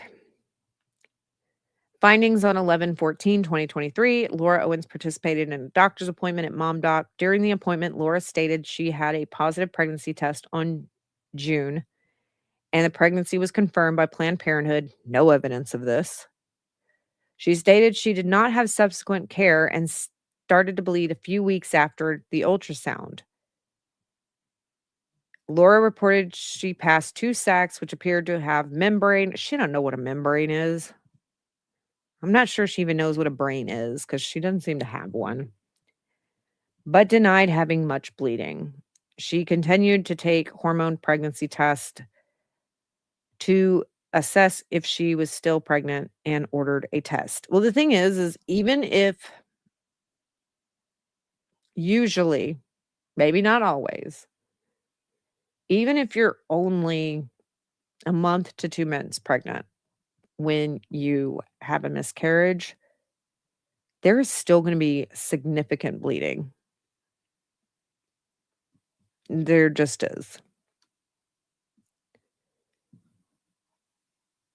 Like, you're going to have to be wearing a pad or a tampon or something for a little bit because of the bleeding.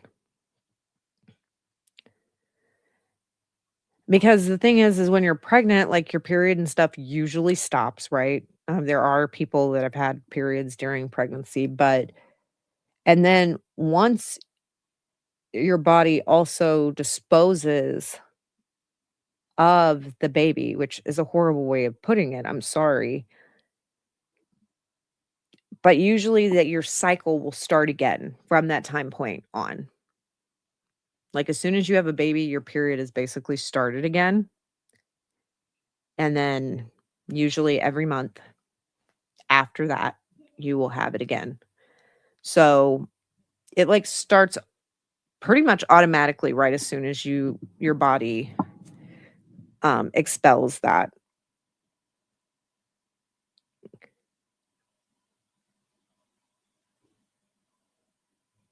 And I'm not saying like they look similar and you can tell them apart, but in a picture because they're both around the same age, like it could be really hard to tell them apart in like an ID.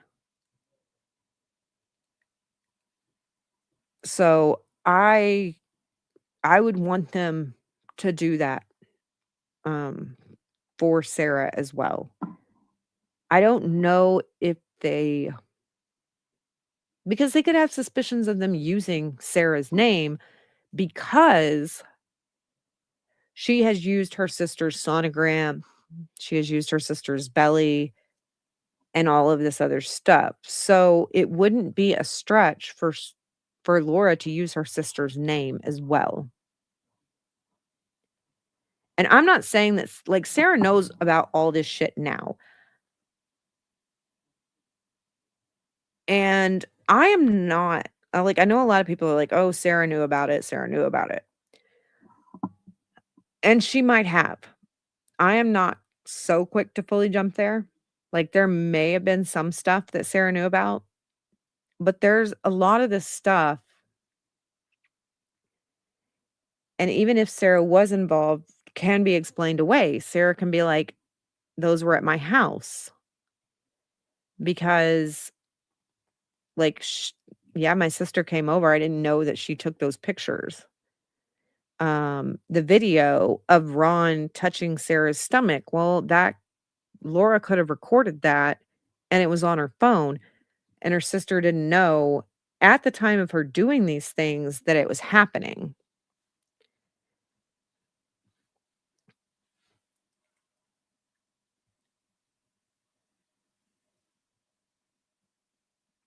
No, she didn't need to use free services, but it's a way for her to go and hide her name and use a fake name. I I'm not saying she did. There's probably still no records, but I would just do it to cover all bases because I feel like that would be the next thing that Laura would say.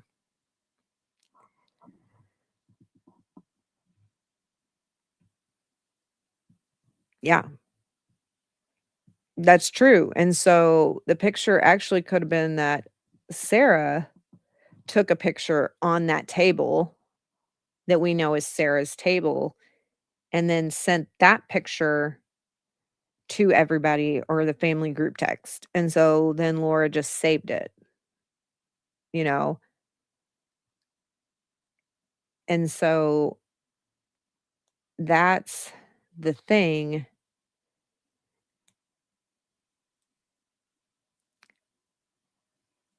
is that's why I'm not so sure that Sarah was involved in the beginning.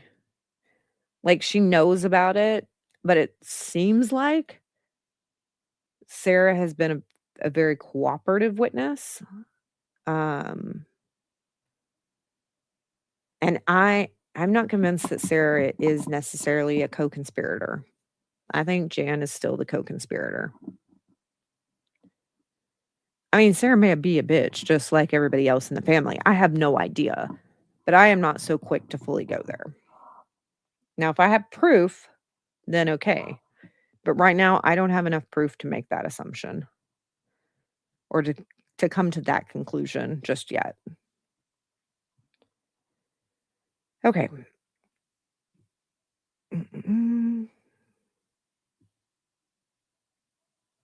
She continued to take hormone pregnancy tests to assess if she was still pregnant and ordered a test from any labs now, which showed a low level of HCG. She came to Mom Doc to find out if she was still pregnant. During the assessment, Laura had a negative pregnancy test.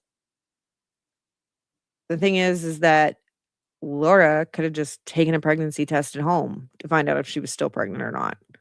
But she wanted to be like, see, I went to the doctor to get this negative pregnancy test. Because she needs the finality of it from a doctor, not her just taking a negative test. Which you go to the doctor to make sure that the babies are okay. Anytime there's bleeding, go to the doctor. Make sure the babies are okay. But there was no babies to check on. All right. And then Dignity Health on October 11, 2023, Laura Owens participated in a telemed visit with Dr. Zyman. The visits are not recorded. In Dr. Zyman's notes, she wrote, since Laura contacted our office in June to report she had recently found out she was pregnant, I encouraged her to continue the lamotrigine and start folic acid.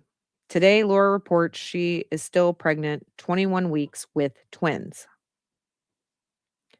On 11/29/2025,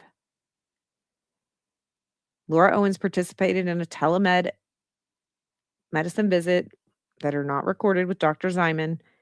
I last saw Laura in October.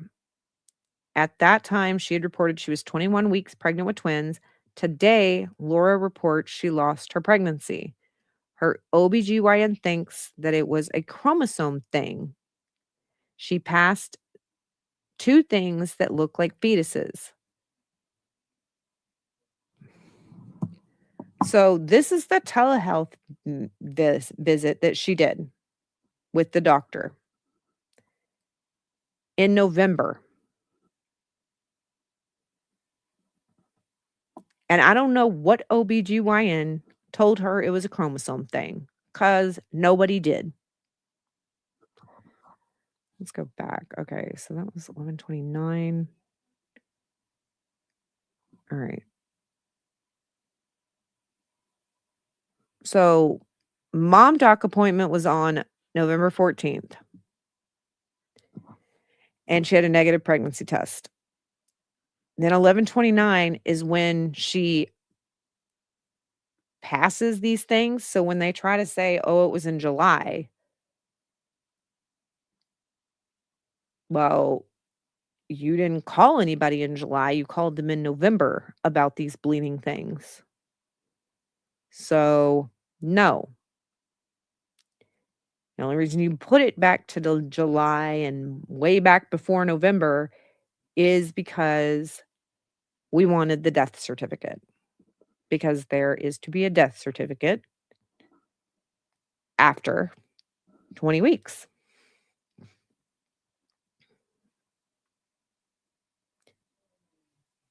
Laura participated in appointments prior to and after the dates above, but doctors did not note anything about her pregnancy in their office clinic notes. Prior and after dates. Okay. So those were the only things. She passed 2 things that look like fetuses. Okay. One Medical has acknowledged receiving a subpoena for Laura Owens' medical records and are in the process of sending the information to Maricopa County Attorney's Office. Interview with Lisa Daniels and Madeline Sobeck, which is an associate counsel for One Medical.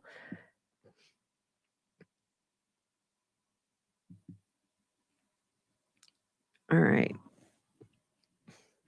So, employee of One Medical did participate in an interview reference this investigation prior to a subpoena being sent to One Medical. Below is a summary of the interview. On September 4th, 2024, Detective Bowe and I conducted a Zoom interview with Lisa Daniels. She is a physician's assistant at One Medical. The interview was also attended by Madeline Sobeck. Madeline is a legal counsel for One Medical. The interview was recorded to save to the server. The following is a summary of the interview, although not verbatim. For additional information, please refer to the recording. I explained to Lisa a note was sent to Greg from Laura. The note contained Lisa's picture and her title, One Medical. It also contained One Medical's logo. I asked if Lisa had authored. She told me no. I asked her if anyone had permission to use One Medical's logo, and she told me no. I asked Madeline if One Medical was willing to prosecute if someone used their logo without permission. Madeline explained that they want to wait to see how the investigation plays out, and she wants to speak with her team about the matter. Madeline said that the screenshot of the note appeared as though it was taken from what you would see in One Medical's patient portal if a provider sent a message to a patient. I asked Lisa if she is willing to aid in the prosecution. She told me she would, if necessary, but she is concerned about retaliation. I don't know what Laura can do in retaliation to Lisa. I get it. Like, Laura could write some reviews or something like that.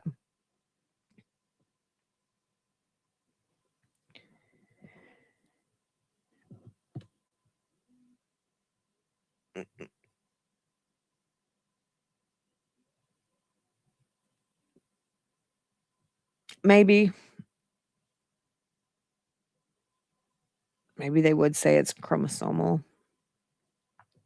Mine wasn't chromosomal.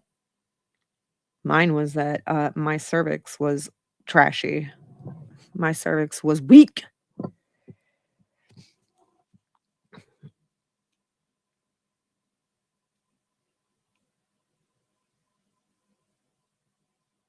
Yeah, but the baby stuff in the guest room in Arizona isn't a shocker to me, because while right now,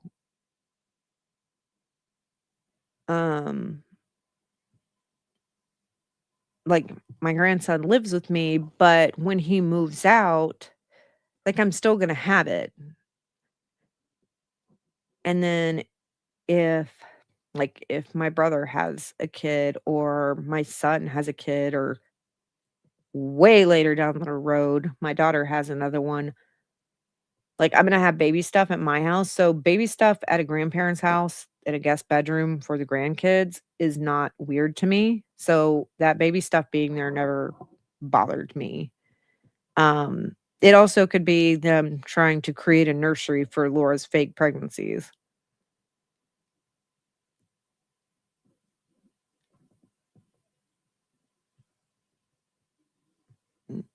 Mm.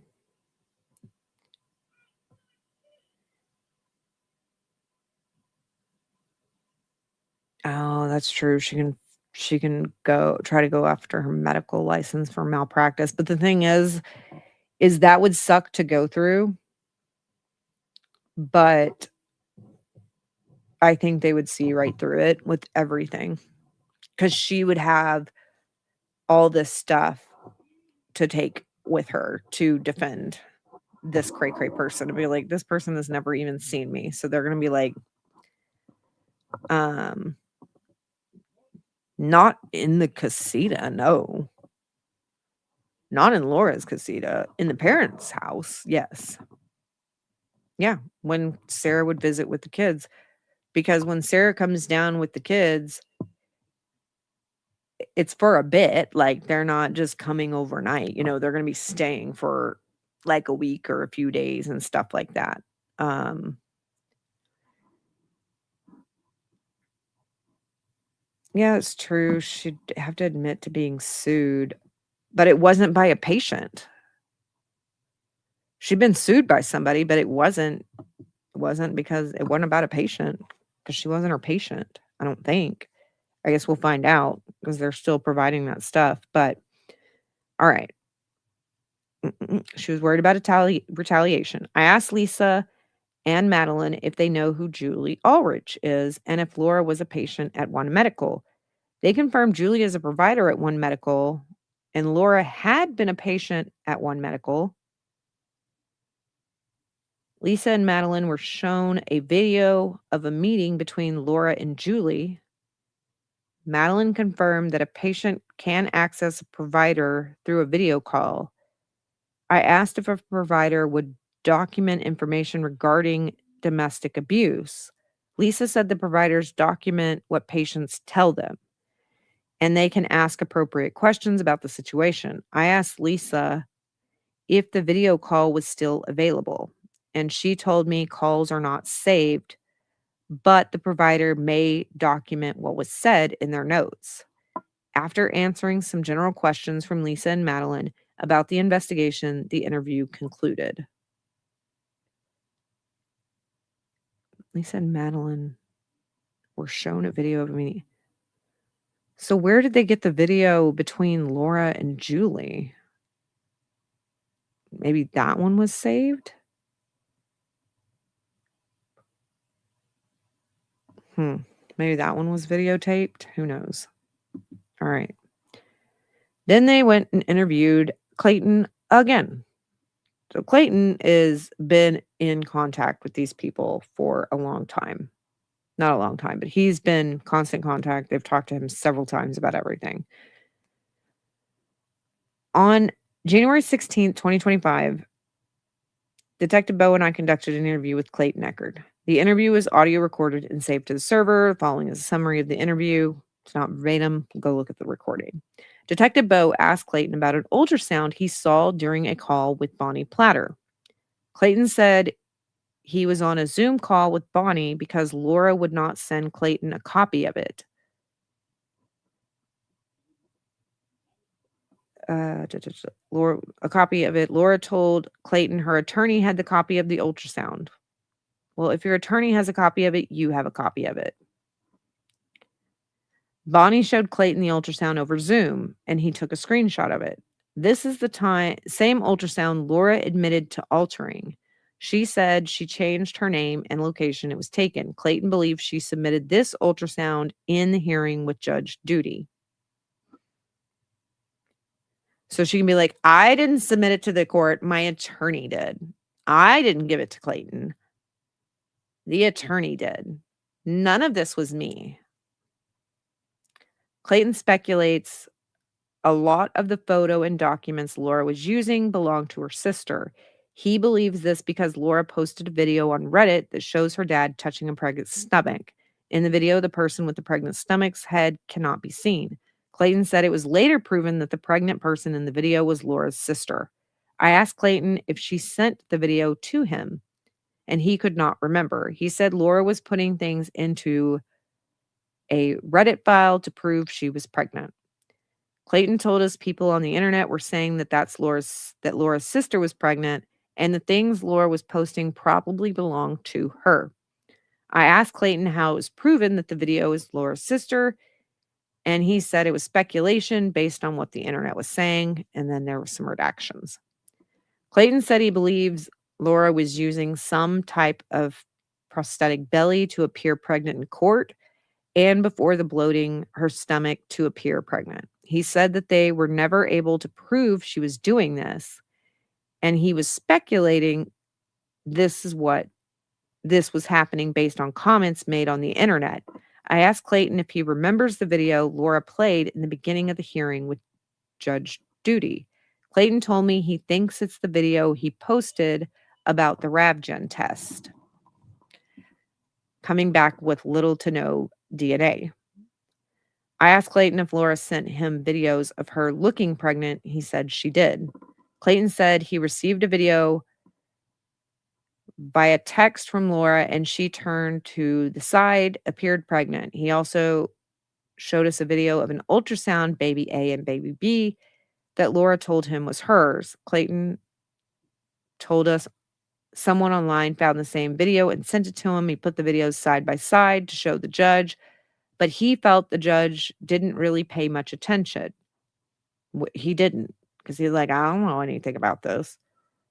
Detective Bo asked Clayton about hacking, and he said that Laura accused Greg Gillespie of hacking her. He also said that Laura later denied sending the video baby A, baby B video to him. I asked Clayton if Greg ever sent him anything showing Laura did the same thing to him.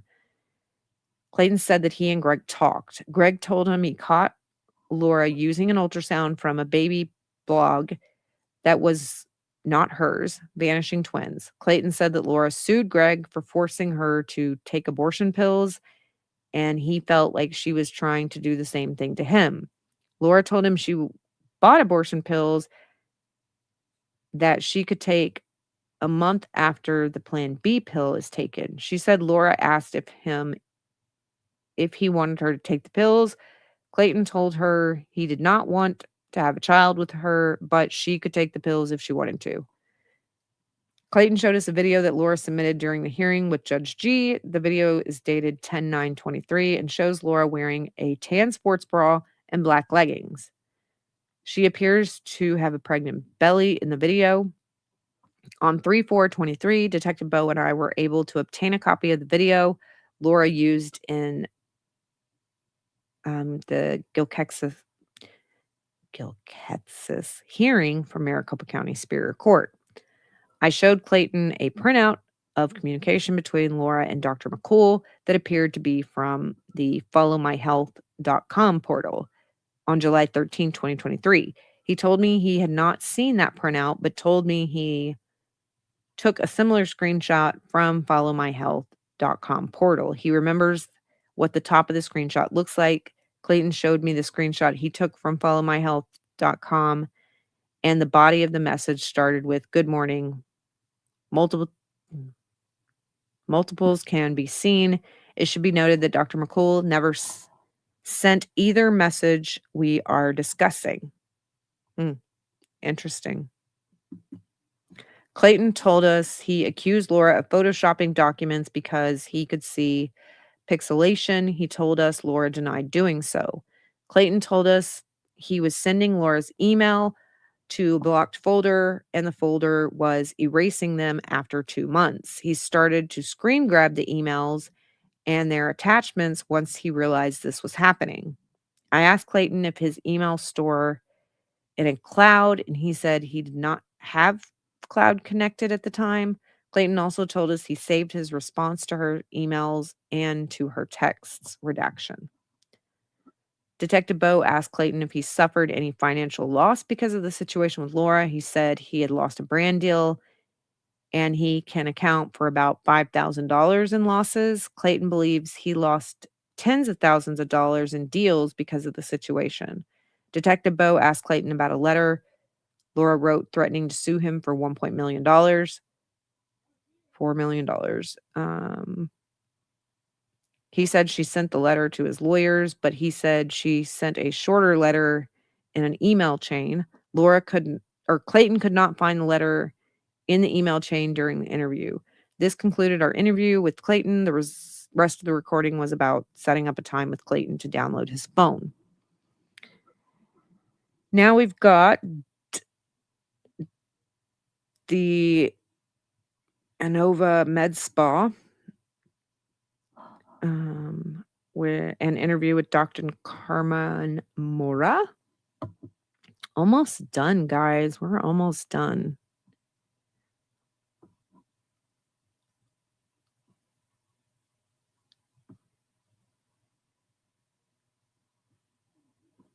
Yeah.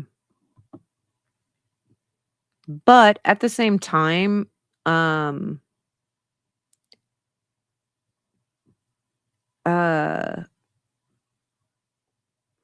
not having a primary care, it's really hard if you don't have money to go see a doctor and if you don't have insurance.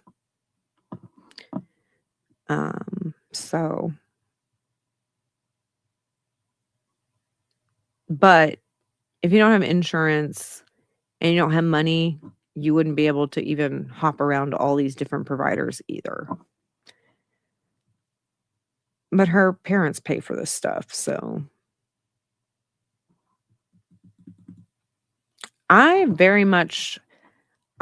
it's okay to be skeptical of Sarah. Very much so. But I don't know if she knew at the time. I think eventually she learned and she should have spoke out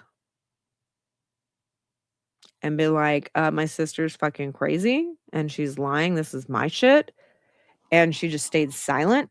That's probably also because her mom and her dad probably threatened her, but she is a grown woman.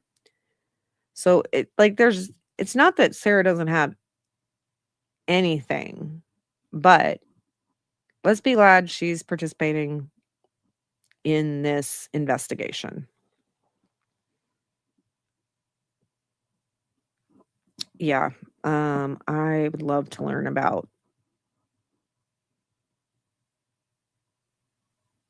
And I think Ron is somewhat in the similar boat, is that Ron didn't know necessarily about all this stuff and probably still doesn't know fully about all this stuff until later, because they just tell him the same shit that Laura spills and that Laura tells Gingras and that Jan tells people. Like, I think they try to spin stuff to Ron too. And Ron just is going along with whatever because he doesn't investigate, he doesn't question, nothing.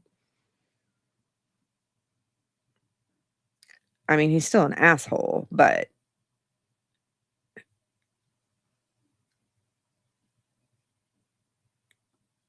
yeah, I could do a lot with $22K a month. Yeah.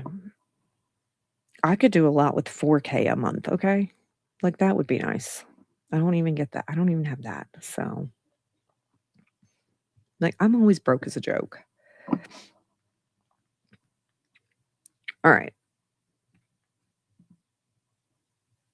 On March 26, 2025, Detective Bo and I conducted an interview with Dr. Carmen Mora. The interview was audio recorded. It's a summary, not verbatim. Go look at the recording if you want all that. All right. which we don't have access to that, just the people that other people do. I asked Dr. Mora if they currently prescribed HCG. She told me they do. Dr. Mora explained her office prescribes it for weight loss. I asked her if someone injected HCG and then took a pregnancy urine test, if the test would have a positive result. Dr. Mora told us if someone took an HCG injection and took a urine pregnancy test the same day, the pregnancy test can show up positive. Detective Bo asked Dr. Mora, how long does someone take HCG for? Mora said, HCG is injected daily. Detective Bo asked if a man were to take HCG and he took a urine pregnancy test, if his test would be positive. Doctor explained the urine pregnancy test is for testing HCG, so the male would probably get a positive pregnancy test, which let's see. She said Dr. Moore did indicate she has never had anyone try it.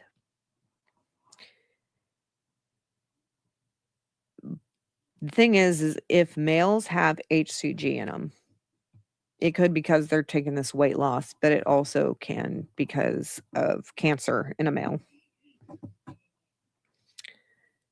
I asked Dr. Mora how long someone usually takes HCG. She said usually 3 to 6 months, depending on how much weight they are trying to lose. Dr. Mora said a month's supply of HCG can be bought at a time. So 30 vials, basically. And the patient can give themselves daily injections. Dr. Bo asked Dr. Mora, can someone use HCG to show that they are pregnant? She said she wasn't sure because the amount of HCG that's injected is small. And she indicated that the body is making more than the amount being injected. Dr. Mora said that she has been selling HCG for 10 years and she has never had anybody do something like that. She said most people know when you are pregnant, you shouldn't be taking anything. Dr. Morris said that each HCG injection was 20 mils of HCG in it. She told us it would be better to ask an OBGYN about the amount of HCG it would take to show pregnant. She explained that she doesn't deal with pregnancies. She concluded she didn't conclude it. This concluded the interview with that. And then it's got the other version of this. This is 4/30/25. Where's the other one? That one's the same thing. Okay.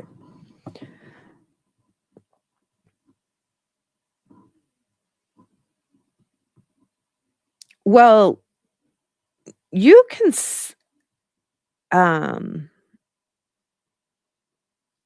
Laura at the time of all this weighed a little bit more. So and the thing is I wish they would do more checks, because to me, if anybody gave Laura anything like that now, like prescribed it, that is not great to me. But I don't know if there's a way for them to stop it. Because it's not like they saw her. I don't think they saw her in person before her getting this stuff. And so maybe instead of just being able to just buy it off the black market or whatever, that it should require an in-person visit and a physical examination. It would be hilarious if Gillespie took HCG and a pregnancy test at the same time as Laura. Like, don't do that, but it's yeah, you can be positive even if a guy takes it. The guy can take it for weight loss reasons, and he can also take a pee test for somebody and show that he can act like he's pregnant.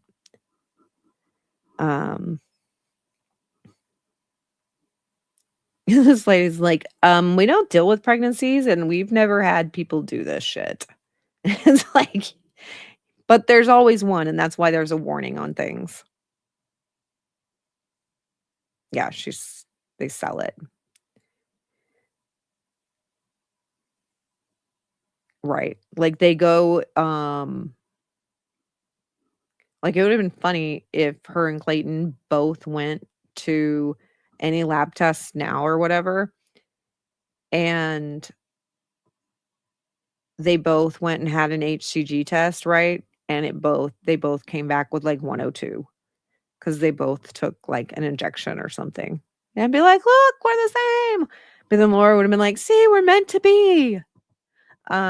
She would have been like, this means we're soulmates. Look, our labs match.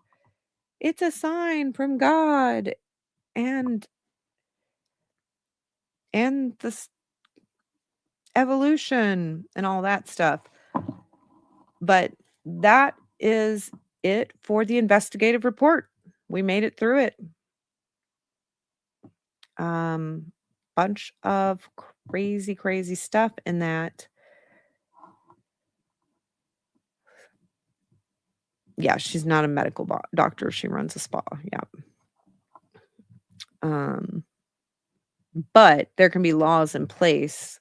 They can be put in place to not allow this stuff to be bought or anything before you have a physical examination in person. Like, you shouldn't just be able to buy this shit off the internet. And I said before we dove into this investigative report that she was on HCG as for weight loss.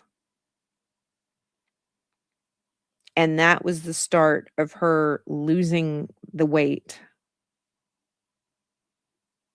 and her ED and her getting to 84 pounds.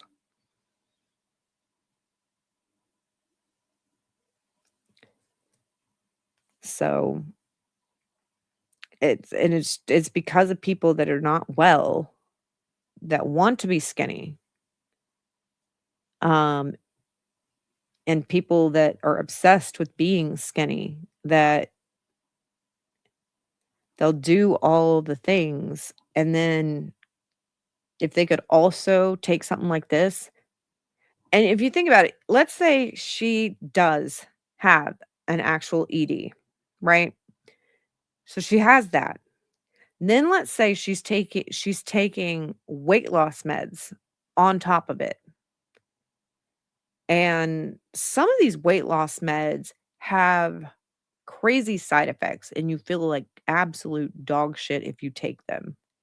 I have clients of mine that have taken it, and they're like, I'm not going to do this. Like, I wanted to, but they're like, I am so sick all the time. Like the morning sickness, that could come from the HCG medication injections, or any of the GLP-1 type stuff that you take can make you it can make you very nauseous. It can make you vomit, all that stuff. So let's say Laura is having an eating disorder problem. She is taking weight loss medication, and then she's excessively working out. That is dangerous. And she is a liability.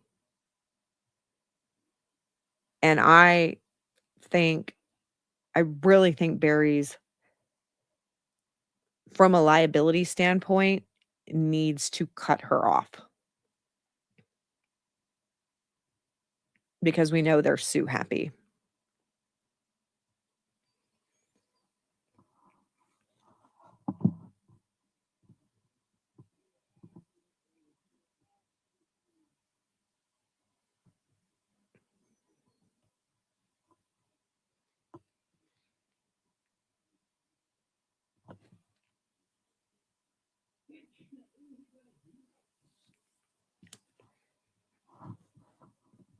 But it's interesting that the Innova Spa said if you do the HCG injection and take the test the same day,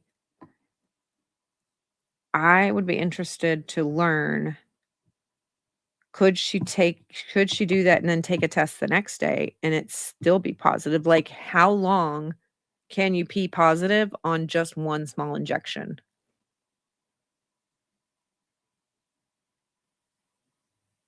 Yeah, she's doing things to herself.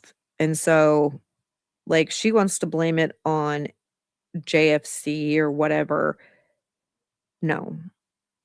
Everything she's doing and every moment that her parents aren't getting her professional help and she's not getting herself professional help is another day she's doing this to herself. And that part of it is sad. Because I don't like that aspect of it. But again, make sure you're still subscribed. Later tonight, there will be another video about the latest article from the Laura Owens volunteer, her one and only supporter herself. So be on the lookout for that, and I will see y'all next time. Bye.